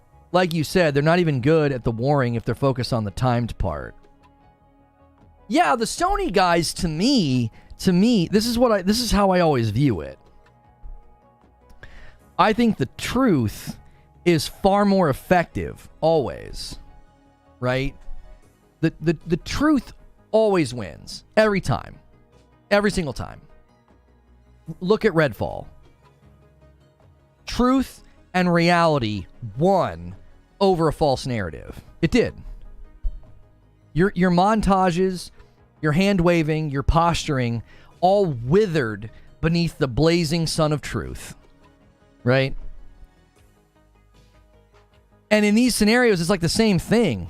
It's like, look, man, you're wasting your time with the bad faith. Just say, it's not a timed exclusive. It's actually worse. It's a late arrival. And you're like, well, what's the difference? Aren't you being pedantic? Aren't you splitting hairs? No, I actually think I'm being quite accurate. Because if you think about it, a late arrival refers to it can't get there on time. That's entirely different than a timed exclusive, because a timed exclusive is somebody actively paying money to prevent it from going over there. A late arrival conveys the appropriate thing that's happening. It's like, it's worse because it has nothing to do with Sony. It has nothing to do with Sony. Think of it like this. Let's say that Baldur's Gate 3 was a PC and Xbox timed exclusive, and it was going to come to Sony, 12 months later or whatever. Don't you think that it landing later on Xbox would be a bad thing, right? It would essentially shrink that timed exclusivity. Well, it landed on PC. We're having some issues with the Series S, and then Baldur's Gate 3 is going to come to Xbox like 4 months later. Well, now your time exclusivity window just shrank. Don't you see? It's like, everybody's focusing on the wrong thing. It's like, it's not a timed exclusive, it's a late arrival. And that's far worse, because if that becomes endemic to your platform, like Lord of the Rings Mines of Moria, I've not seen anything in that game that warrants a late arrival. It's another late arrival to Xbox. Like, why? But it's like, instead of having that conversation, what do we get? We get hand waves. We get, look at these Sony ponies, calling it a time exclusive. And then we also get, well, who cares about Lord of the Rings Mines of Moria? That game looks like crap. And it's like, you're not considering the bigger picture. The truth is like a lion. You don't have to defend it. Let it loose. It will defend itself. Right. Like Augustine has some pretty good zingers. Probably one of the more influential minds in the history of philosophical thought as well as political thought. But in general, though, I think that you can be more effective as a critic the more honest you are. Limited platform release? I'm going to die on this hill? No, I don't like limited platform release. Limited platform release makes it sound like it was planned. Like, the reason I like late arrival is it appropriately places it in a category that's like self-explanatory. Limited platform release, it sounds like, well, we planned for this. No, you didn't. It's a late arrival. Something happened on the way to the console that's causing the late arrival. The train is late, basically. Why? It's not part of the plan. This wasn't something that they intended. Parasita says, I feel like a lot of the but look at this problem discussions are spawned from a broader societal mindset of needing to one-up your neighbor instead of mutually benefiting from resolving problems. Many people view gaming as a relief avenue, and adding any level of strife or frustration to that via bugs, exclusives, delays, etc. causes a hair-trigger response. People's lives are complex, and adding disruptions to the relaxing side of life causes elevated problems. Yeah, I mean, the sociological discussions are not going to help us here, but I definitely think there's a broader problem at play that's playing into this.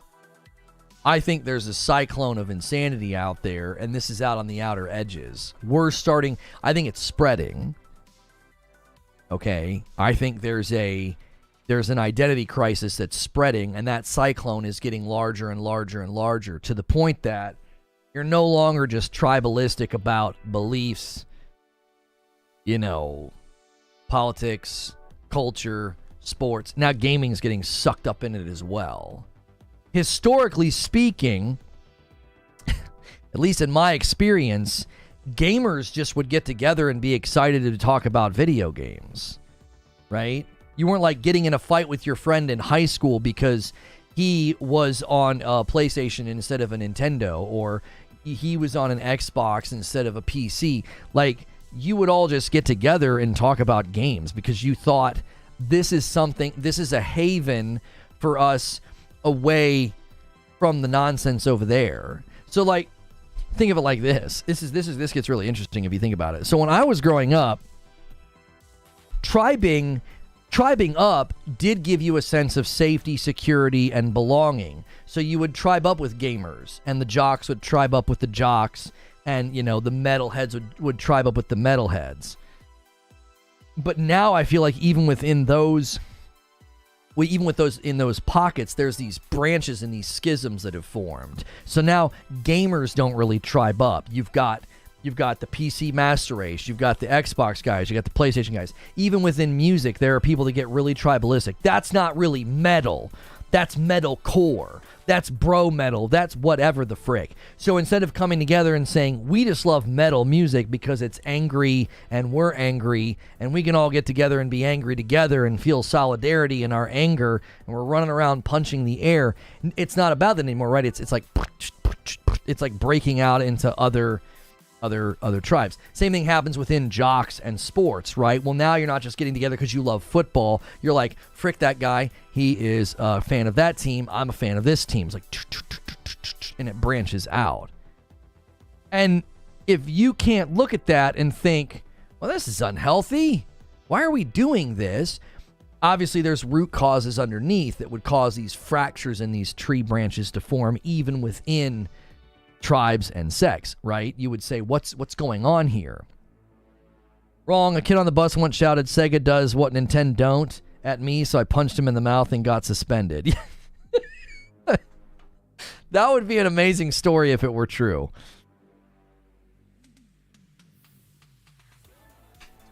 And this is why it's like, if you're self-aware enough to look at this and to say, well, this doesn't seem healthy, this doesn't seem conducive to me enjoying my favorite thing, my favorite hobby. This isn't conducive to me living a happy life and flourishing.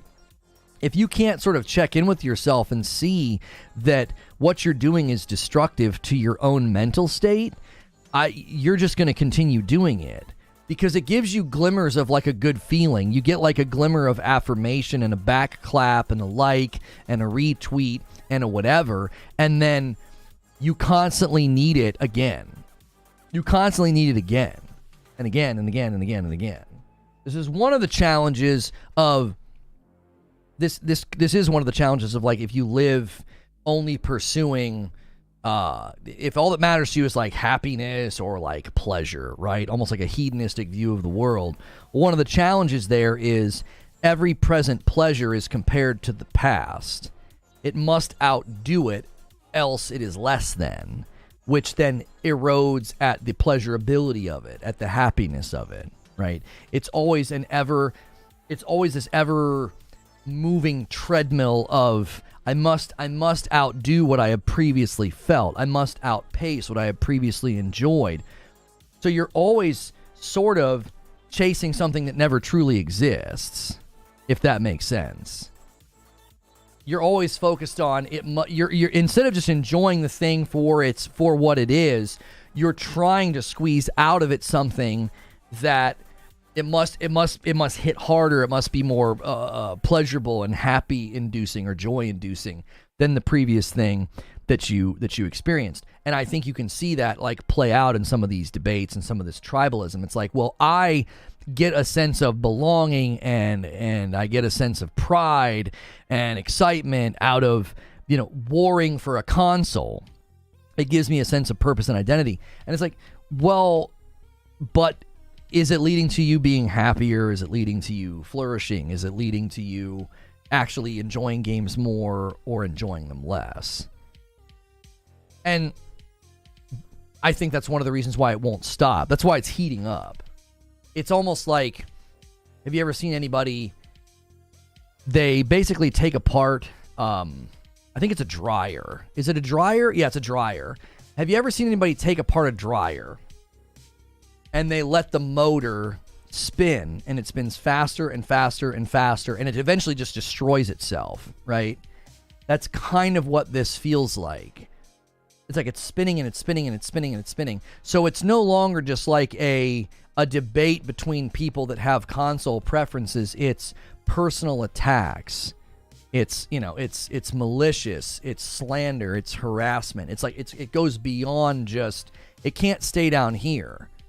Well, I prefer this. Well, I prefer this. No, it's got to spin faster and faster and faster and faster. And the destruction of dialogue and the destruction of discourse is what's transpiring. It's like, well, we can't even talk about these things now. Like, I groan when a certain topic has to be covered. I sort of internally groan. It's like, I don't want to talk about that. Yeah, that's going to be exhausting. That's going to be incredibly frustrating. And I think the thing that keeps me going,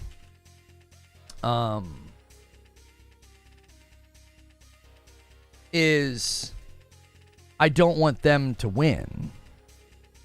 Because if all the sensible people abandon the conversation, if all the sensible logicians of the world say, I can't do this anymore, this is too tiring, this is too frustrating, well, then the inmates get to run the asylum. And I won't stand for that. It's like, no, I'm not going to abandon an effort to have sensible, good conversations about this. I'm not going to walk away from this because, you know, I'm getting attacked, maligned, or labeled, or slandered, or whatever.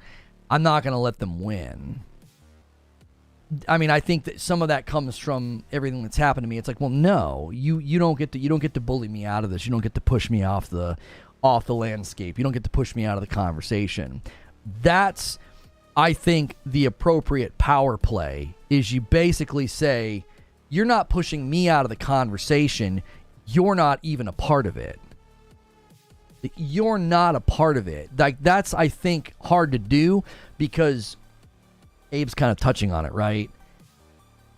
It seems like it's the majority when it's really the minority, and that's just the way some of these platforms work, right? That, you know, they're driven by the algo, right? Like, that's what drives engagement, that's what drives the clicks, and so you feel like there's way more of it than there actually is.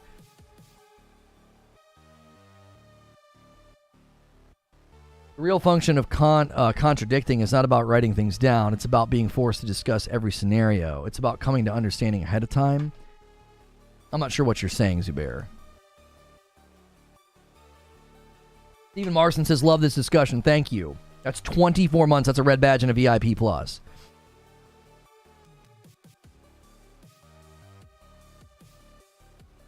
Tribalism helps get that hit of serotonin that some people provide. It provides confirmation bias. Is it serotonin? I thought it was serotonin.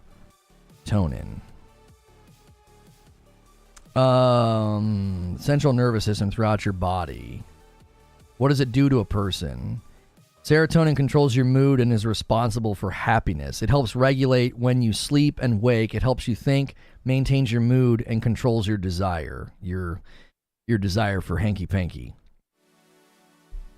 Oh, it's dopamine. Okay, I was gonna say that sounds an awful lot like dopamine. It's like, yeah, I feel like we've talked about this before. Yeah, the studies in that and what it takes to get it and what it takes to keep getting it are incredibly, I think, interesting and telling as to why some of this is hitting the thresholds that it's hitting, because you may have done a tweet making a funny meme, right? You send out a tweet, you do a funny meme, and you get a bunch of clicks. And then it's like, well, then the next time the meme has to be meaner or more cutting or more scandalous or whatever. No disrespect to you, but the most it's highlighted, the bigger it grows. Sometimes it's just best to ignore it and let those crazies be crazies. We just help spread the tribalism. No, I think that the best way to handle it is to shine a light on it. Yo, it's good, Lobo. Because I feel like what I've been doing, Abe, is like I'll get down into the mud for half a second. Like I'll dip my toes in and be like, I'm not what you say I am. I'm not a pony. And it's like, that's the mistake. The mistake is, I don't have to defend myself against anything you're saying because you're existing in some alternate universe. I'm not doing that. You're on team tribal. You're over there just fighting and slinging mud. You like, if you never step into the fight, you don't have to wipe the mud off your shins to be like, yeah, somebody's calling me a name over there. I'm not that name. I'd rather point at it and say, yeah, I'm not doing that. We don't do that here. We don't. We shut down falsehood and we shut down false narratives. Freddie Jackson with 29 months in the VIP. Been a while. I didn't have time to do anything. Glad to be back and keep it going. Thank you so much, Freddie. So in conclusion, you're not a fan of skill-based matchmaking. We do call names, you ignorant no. I don't have the playbook here, Abe, because I didn't anticipate this. You know me. I've always been sort of transparent with the process. I've been transparent with, you know, how I get to certain places with the content and what I do. And I'm being transparent with it right now. It's like I've hit a point where it's not just like I'm fed up, like an angry parent. Like, I'm so fed up with this. Just clean up this mess. It's more like a resolved indignation. It's you hold no power here. You hold no power over me. You hold no sway over truth or reality. You live in a figment. You live in some other reality, some figment of your imagination, some illusion. I'm not doing that. I'm not coming over there. I'm not engaging in what you're saying. You literally are just going to get blocked when you're on that smear merchant false narrative wavelength. It's like, I got no time for you. Right? You want to goof and you want to meme on Twitter, that's totally fine. I don't care about that. If you want to do it in good fun, I don't care about that. I think there's some joviality to be had in console warring if done properly. But the rest of it, I just throw it all in the bin. Ragnarok with a $5 super chat tip. I feel like you're not pro Xbox or PlayStation, you're pro gamer. Well, and that's kind of why the whole situation's been so frustrating, because it's like, if one team messes up and they mess up a little more frequently and I have to highlight that and talk about that, I get told that means I'm a such and such. And it's like, well, but that doesn't make any sense to me. This is what it feels like to me. I feel like, imagine that you grew up and you really liked watching football when you were younger and you kind of drifted from it, okay? And then let's say you live in a new city and you get invited to a game and you're like, I actually think I could get back into this. And so you start cheering for that team, okay? So you start cheering for this team. Let's just say they're all wearing green uniforms, because that's really going to paint the picture. So it's like, okay, I think I could get back into football. I'm going to cheer for this team, okay? And you're cheering for them, and you're buying the jerseys, and you're buying the tickets, and you're going to the games. And then you see things start not going that well. You see management making really bad decisions. You see the ownership making really bad decisions. You see the coaching team make bad decisions. And you get frustrated and you get angry and you say, what are you guys doing? I've been cheering for you. I've been wanting to see you do well, and you're screwing up. Now, if you were saying all that and then somebody came to you and was like, why do you hate that team so much? You would say, I don't. What are you talking about? It would be alarming to you. Be like, what do you mean? I literally got back into football because of this team. I've been cheering for this team. I've been buying the stuff. And because they've not been doing what I think they ought to be doing, or they've been screwing up and failing or doing the wrong things, and I'm criticizing them for it, I don't hate them at all. I'm calling them to what I think they ought to be doing, or I'm calling them to betterness, or I'm calling them to excellence. That's what it's felt like this entire time. I got back into console gaming with Xbox, and I bought them first, and I bought all my games there first. I built out my digital library there first. And as I saw them start to make really bad decisions, it was frustrating. It was irritating. And then what looked like was going to be their comeback year, right? The coaching staff, the management comes out and is like, this is where we're headed, right? Project Scarlet, Xbox Series X. And I think, here we go. This is it. The team that got me back into console gaming, they're going to do it. They're going to turn things around. It's going to be amazing. And we're 3 years in, no sign of life. No sign of life. None of the things that I was promised. None of the things I was told. I was promised the stars, and I was handed glitter. Like, here you go. It twinkles, doesn't it? It's like, this isn't what got me cheering for this team again, man. And that's what was so disillusioning for me. It was like, okay, I'm being critical of what they're doing because I'm on their side. It was like when I was really, really critical of Destiny. It was like, I played the game for 5 years. Of course I'm going to be critical of it. I love it and want to see it flourish and be awesome and not be bad. And then if you stop supporting them and you don't hold the line, and then you come back to support that team as they start to do better, you get called a fair weather fan. Precisely. Like, look at the treatment and look at the conversation around Starfield. I'm a hater, which is ridiculous. But then when I'm like, okay, I'm going to give it a shot, I'm like, no. Like, yeah, of course you are. Yeah, you're just trying to appear neutral. It's like, what are you talking about? What are you saying? I wanted this game for a long time. I was hoping that it would be really good, and I'm doing my best to give it, a fair shot as it exists, right? Letting go of my expectations, basically settling. And then I look over here at this other team, and I think, I like going to these games, and they're winning. They're winning. Like, imagine this analogy.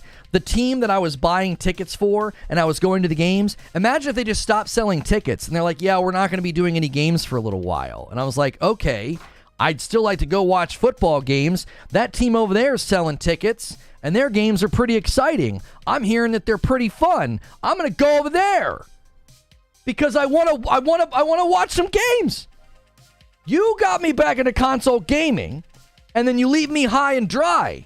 So what do? I said, I'm gonna go. There's games over here to play. Yeah, you start watching college football. That's right. So that's been my experience. It's just like, it's so rhythmically frustrating to be falsely labeled as somebody who literally, this is the grand irony in all of it, is a lot of the people that hurl insults at me, it's like, I'm probably a bigger Xbox fan than you. I probably have more games. I probably have a higher gamer score than you. I probably have more time in with Xbox than you do. Right? Imagine being that sports fan and you're like, I was there at the beginning. I was there. It's like, I was there during the 360 era, baby. I played on the Xbox in the college dorms when we figured out we could plug them in to the network and play Halo against each other. Like, I was there. That's my history with them. So you're going to come at me like you're a fan? Uh-huh. That's why I'm just like, you know what? I thought about it this morning because I was listening to some interviews. There's the guy whose song went viral. He's got the big beard, right? The big red beard. His song went viral, so he did some interviews. So I was listening to him talk to Rogan, and then I was listening to him talk to Peterson. And I couldn't believe the similarities. It was insane to me. I was like, everything he's describing, there's two sides. Both sides hate him and love him depending on what he said or what they think he said or what false narrative that they it's like, I couldn't believe it. I was like, he's literally describing what I've gone through since probably January of this year. It was like, it's the same. It's the same story. It's just a different environment. Yeah, that's his name. Yeah. Oliver Anthony. the guy gets thrust into this moment because his song just did that thing where it was like, and his life just gets sucked up into it. So as he's talking to Rogan, as he's talking to Peterson, and as they're describing things, I was like, this is literally everything that we've dealt with, everything that we've been frustrated by. And it's like, I don't precisely know how to plot this course. I just know where I don't want to go. Does that make sense? Imagine we're plotting a course in a boat.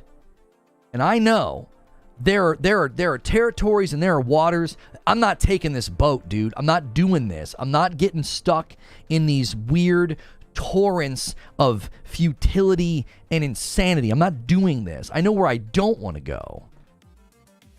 And in doing that, hopefully, I think we can start to model something that is just more facts-based, more sensible, more built on integrity and accuracy and honesty. Like, I'm not trying to plot some, like, oh, we need a new era of gaming journalism, but at some level we do. Can you read my last question? I totally understand your POV, but at what point does it hurt the show? Sure, I got here late, West Coast and all, but I haven't heard a thing about Baldur's Gate 3. Walked into the rant, maybe the show. It was a part of the show. It was a part of the show, Abe. I talked about the debate that surrounded the game. It got immediately false framed by IGN. Devs are panicking. So that's strike number one. Baldur's Gate 3 is making devs panic. That's not true. Then Baldur's Gate 3 gets weaponized by the gaming community. It gets weaponized by people who are like, what do you mean? Why are you panicking? Just make a good game, bro. Just get good, bro. And then it gets weaponized by Xbox fans. It's not Series S. It's not Series S. It's Larian. So Larian, the developer of likely the Game of the Year winner, is out here having to basically defend themselves against a bunch of falsehood from rabid Xbox fans. Then PlayStation fans start weaponizing the game. They start calling it a timed exclusive. They start posting the Metacritic scores, right? So that's what got us to this conversation. You don't look at this and think, I want to get off the merry-go-round. You don't look at this and say, we can't even celebrate a good game. It wasn't like this last year. Now, there were hints of it last year, because I remember I had rabid Xbox fans who were, what is going on? Oh, there it is. I like a hair on my glasses. I had rabid Xbox fans that were cheering for Elden Ring to win. Why? They didn't play it. They didn't have a minute of time in the game. They hadn't gotten past the first boss.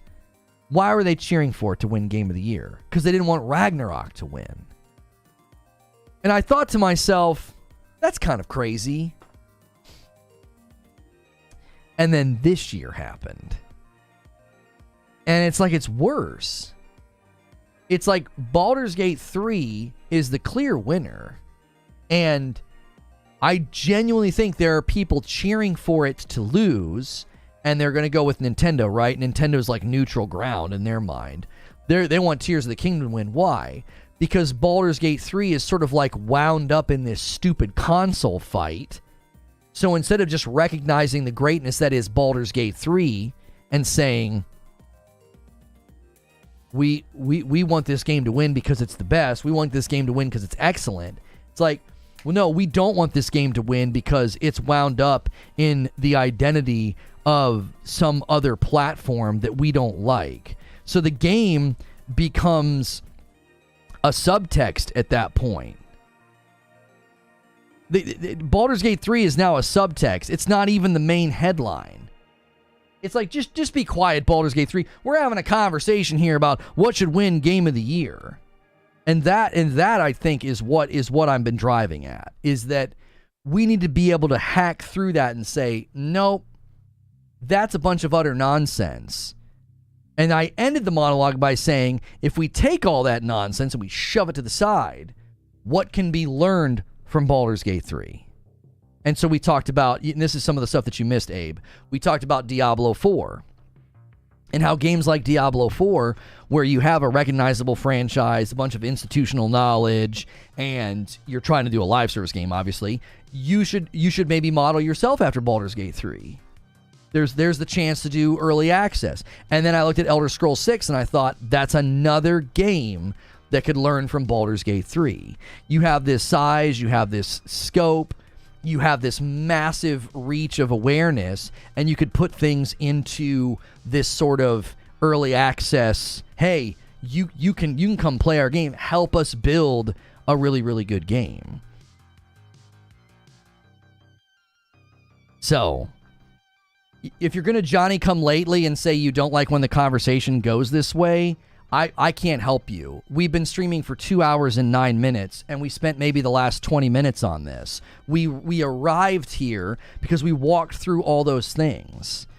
So, Johnny come lately's, I don't know, take a timeout. I don't answer to you. I'm not going to police the conversation. I genuinely felt a frustration with specifically with Baldur's Gate 3 and how the conversation was going, and it's an organic experience. I was listening to podcasts this morning that were plucking on the same banjo string of we can't even just have basic conversations about these things anymore. And I was just like, you know what? No, I'm not doing that anymore. I'm going to consistently say, I'm going to identify it and be like, we're not doing that. And I'm going to shove it to the side, and I'm going to say, Baldur's Gate 3 deserves Game of the Year. Here's the reasons why. What can we learn from it? Is it the new standard to throw in the faces of other developers? No, it's not. Is it a game that actually pulled something off that other games could? Potentially, yes. What are the markers? What are the things that could lead to a game leveraging what Baldur's Gate 3 leveraged? I think in that lane, we can acknowledge the nonsense on the side of the road and say, we're not doing that. We're talking about the good here, and obviously the bad. The game isn't perfect. I mean, even according to the devs, Act 3 is bad on PC as well. You're saying Baldur's Gate 3 Act 3 is on PSV is bad, PS5 is bad. Check Digital Foundry. Yeah. Yep. Exactly. Check the game on PC. They've 100% acknowledged that Act 3 needs work. That's not indicative of anything on the PS5. Regarding Baldur's Gate 3, I think it was so successful because of the long-term early access. Most, if not all, AAA games could possibly go down this route, especially those with established IPs. I also think the irony here, Abe, is that Baldur's Gate 3 is the most non-live service game, and yet it's showing live service games how to live service. Right? And that's where I think Diablo 4, especially, like, look at Path of Exile and Last Epoch. They're kind of already doing this. They're already like pushing that needle and saying, we're going to let people play our game. We're going to let people influence our game. We're going to create this. I'm trying to think of the picture I want to paint. We're going to create this almost like a factory where you get to come and influence the product as it's made. That I don't think everybody can do this. Because like what Eugene is saying, most AAAs can't do early access. I don't think we have to acknowledge that there's risk in game creation. Even if you go more traditional style of delivery, which is like what Diablo 4 was. It was like build, do a beta, launch the game, right? That's becoming like a more traditional delivery of gaming. There's risk in there, right? But there also would have been risk in early access. There's performance problems in Act 3, Casual Grinder.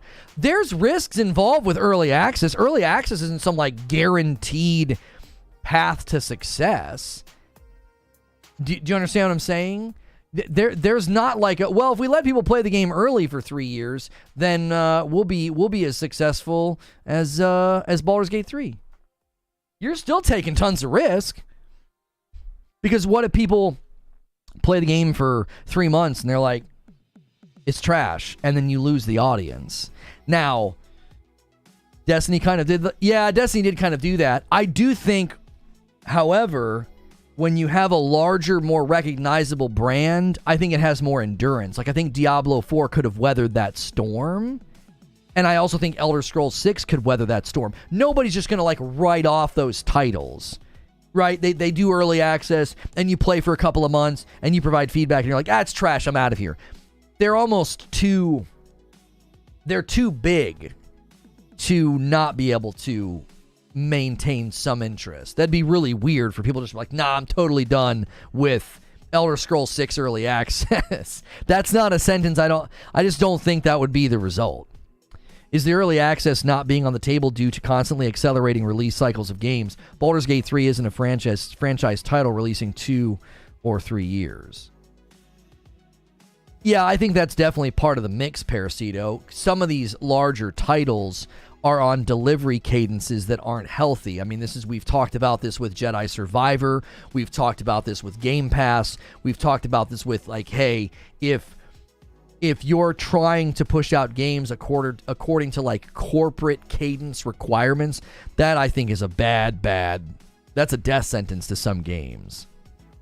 Zubair says, for progression systems and balancing, it's very useful. If your game doesn't run on those systems, then early access is less helpful. It's just a beta at that point. Right, and if it ain't so good, then people are going to write you off very quickly. Eugene says it's highly situational. Most games you think early access would pay off for might as well just release fully and make adjustments. If you're charging people for access anyway, says Eugene, just release the game. Hilly says Baldur's Gate 3 did it the right way. They only showed Act 1, and they made sure all the mechanics worked as expected, and most importantly, the players liked it and built out with solid functionality. Well, right, we cannot act like early access is going to. It doesn't allow you to, like, just kick out something that's barely tenable as a game. Like, the reason that Larian pulled this off with Baldur's Gate 3 is from the very beginning. They had something that was good enough to warrant attention. If Baldur's Gate 3 early access a couple of years ago dropped and it was utter refuse, it wouldn't have mattered. People were like, what the heck is this? Like, you can't just shovel out garbage. It has to be within the proximity of value and something that is good, which is subjective, but it has to be within that approximation or you're not even going to capture people. There's different kinds of early access. What Baldur's Gate 3 did, which is actually using feedback to develop the game, versus thousands of early access games on Steam that never fully released. I mentioned that in the show open shenanigans. It's like, there's an ocean of early access on Steam that we can get lost in, so we need to be careful not to be like, yeah, every game should do what Baldur's Gate 3 did, because we don't want more early access to a certain degree. I don't think we want more of it. I think some games could leverage it. That's not the result of solid game vision and early direction. They already knew what they wanted to build, they did it, and then they iterated on it. I think demos are more feasible, says Broken Lobo. Early access is largely a marketing ploy. It doesn't need to be a marketing ploy, though. It doesn't need to be. It can be what Baldur's Gate 3 did. Early access isn't a fix at all, but it sure helps. If your game's model can support it, why not? Maybe people would happily pay for early access. I see way more pros than cons. I would have paid for early access to Diablo. What's good, Melrose Mike? I would have paid for early access in Diablo 4 without a shadow of a doubt. Guys, in 6 minutes, we're going to go to a premiere about can Redfall make a comeback? There's been some interesting dialogue from Pete Hines about Redfall. So we're going to be going to that video in 6 minutes. If you guys want to push this all the way to 150, we need 19 more. I don't know if any of the big boys have any 20 bombs left in their pocket, but currently, I owe you 25 members. I owe you 25 members. I will do that in the premiere. I give you the maximum amount of time to get the membership as high as possible, and then I pay that forward in the premiere chat when we go over to it. Wheezy says, so would I. Hades used it. Brotato used it. Halls of Torment is using it. And I'm certain that game will explode when it goes full release. Halls of Torment.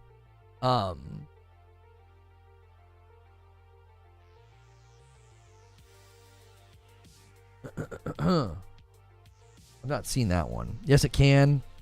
Make a 60 FPS release on PS5. No.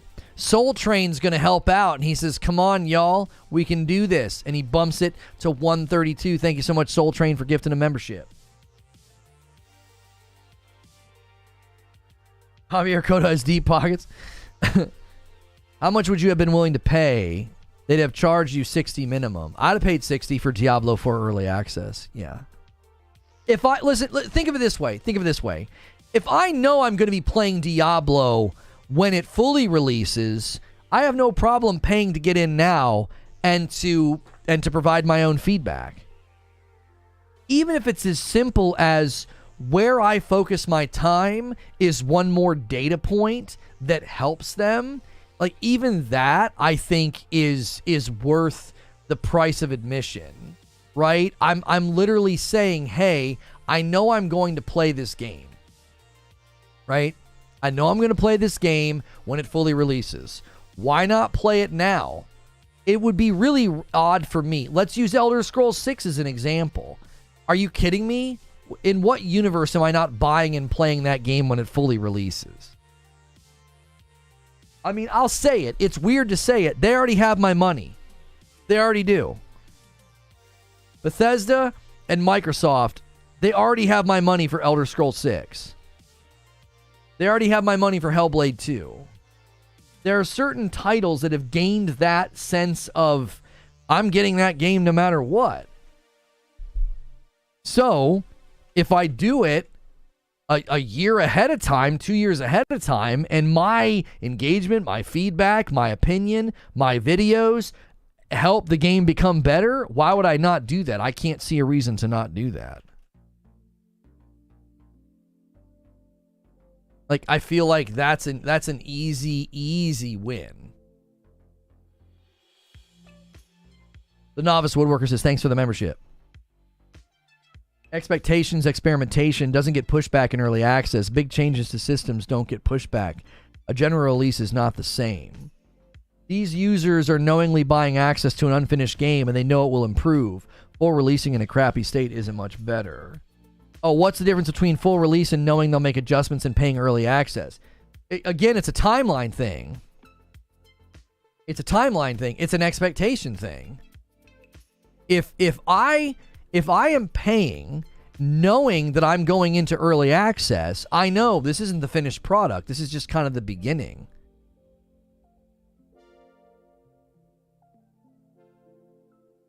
This is just the beginning. Like, if I know that, then again, I'm going in with an expectation that I'm not getting the finished product, so I know that I'm helping. Now, I'm going to redirect you guys to this Redfall video. I'm really curious what you guys think about it. After the Redfall video, we'll hang out with members and we'll debrief. Do me a favor, if you haven't smashed like yet on this talk show, do it. We could easily hit 400 likes. A nice strong start to the week. This is obviously a little bit of a later topic, this Baldur's Gate 3 thing. It kind of hit the news cycles about a week and a half ago, and I wanted to kind of wait and give my opinion on it kind of after the fact. So, I'm not talking about a couple of days of early access like in Starfield. I'm talking about like a year or two. So you guys over on Kick will need to come over to YouTube. I'm going to spam a link in chat, guys. Hit that link or ride the redirect. It'll also be the featured video on the channel. So let's head over to this video. Can Redfall make a comeback? Pete Hines seems to think that Redfall could make a comeback. So let's go discuss, and I owe you guys, if you guys want to keep pushing gifted members, by the way, you can do that over there, all right? I'll see you over there in the premiere. I'll be in the chat.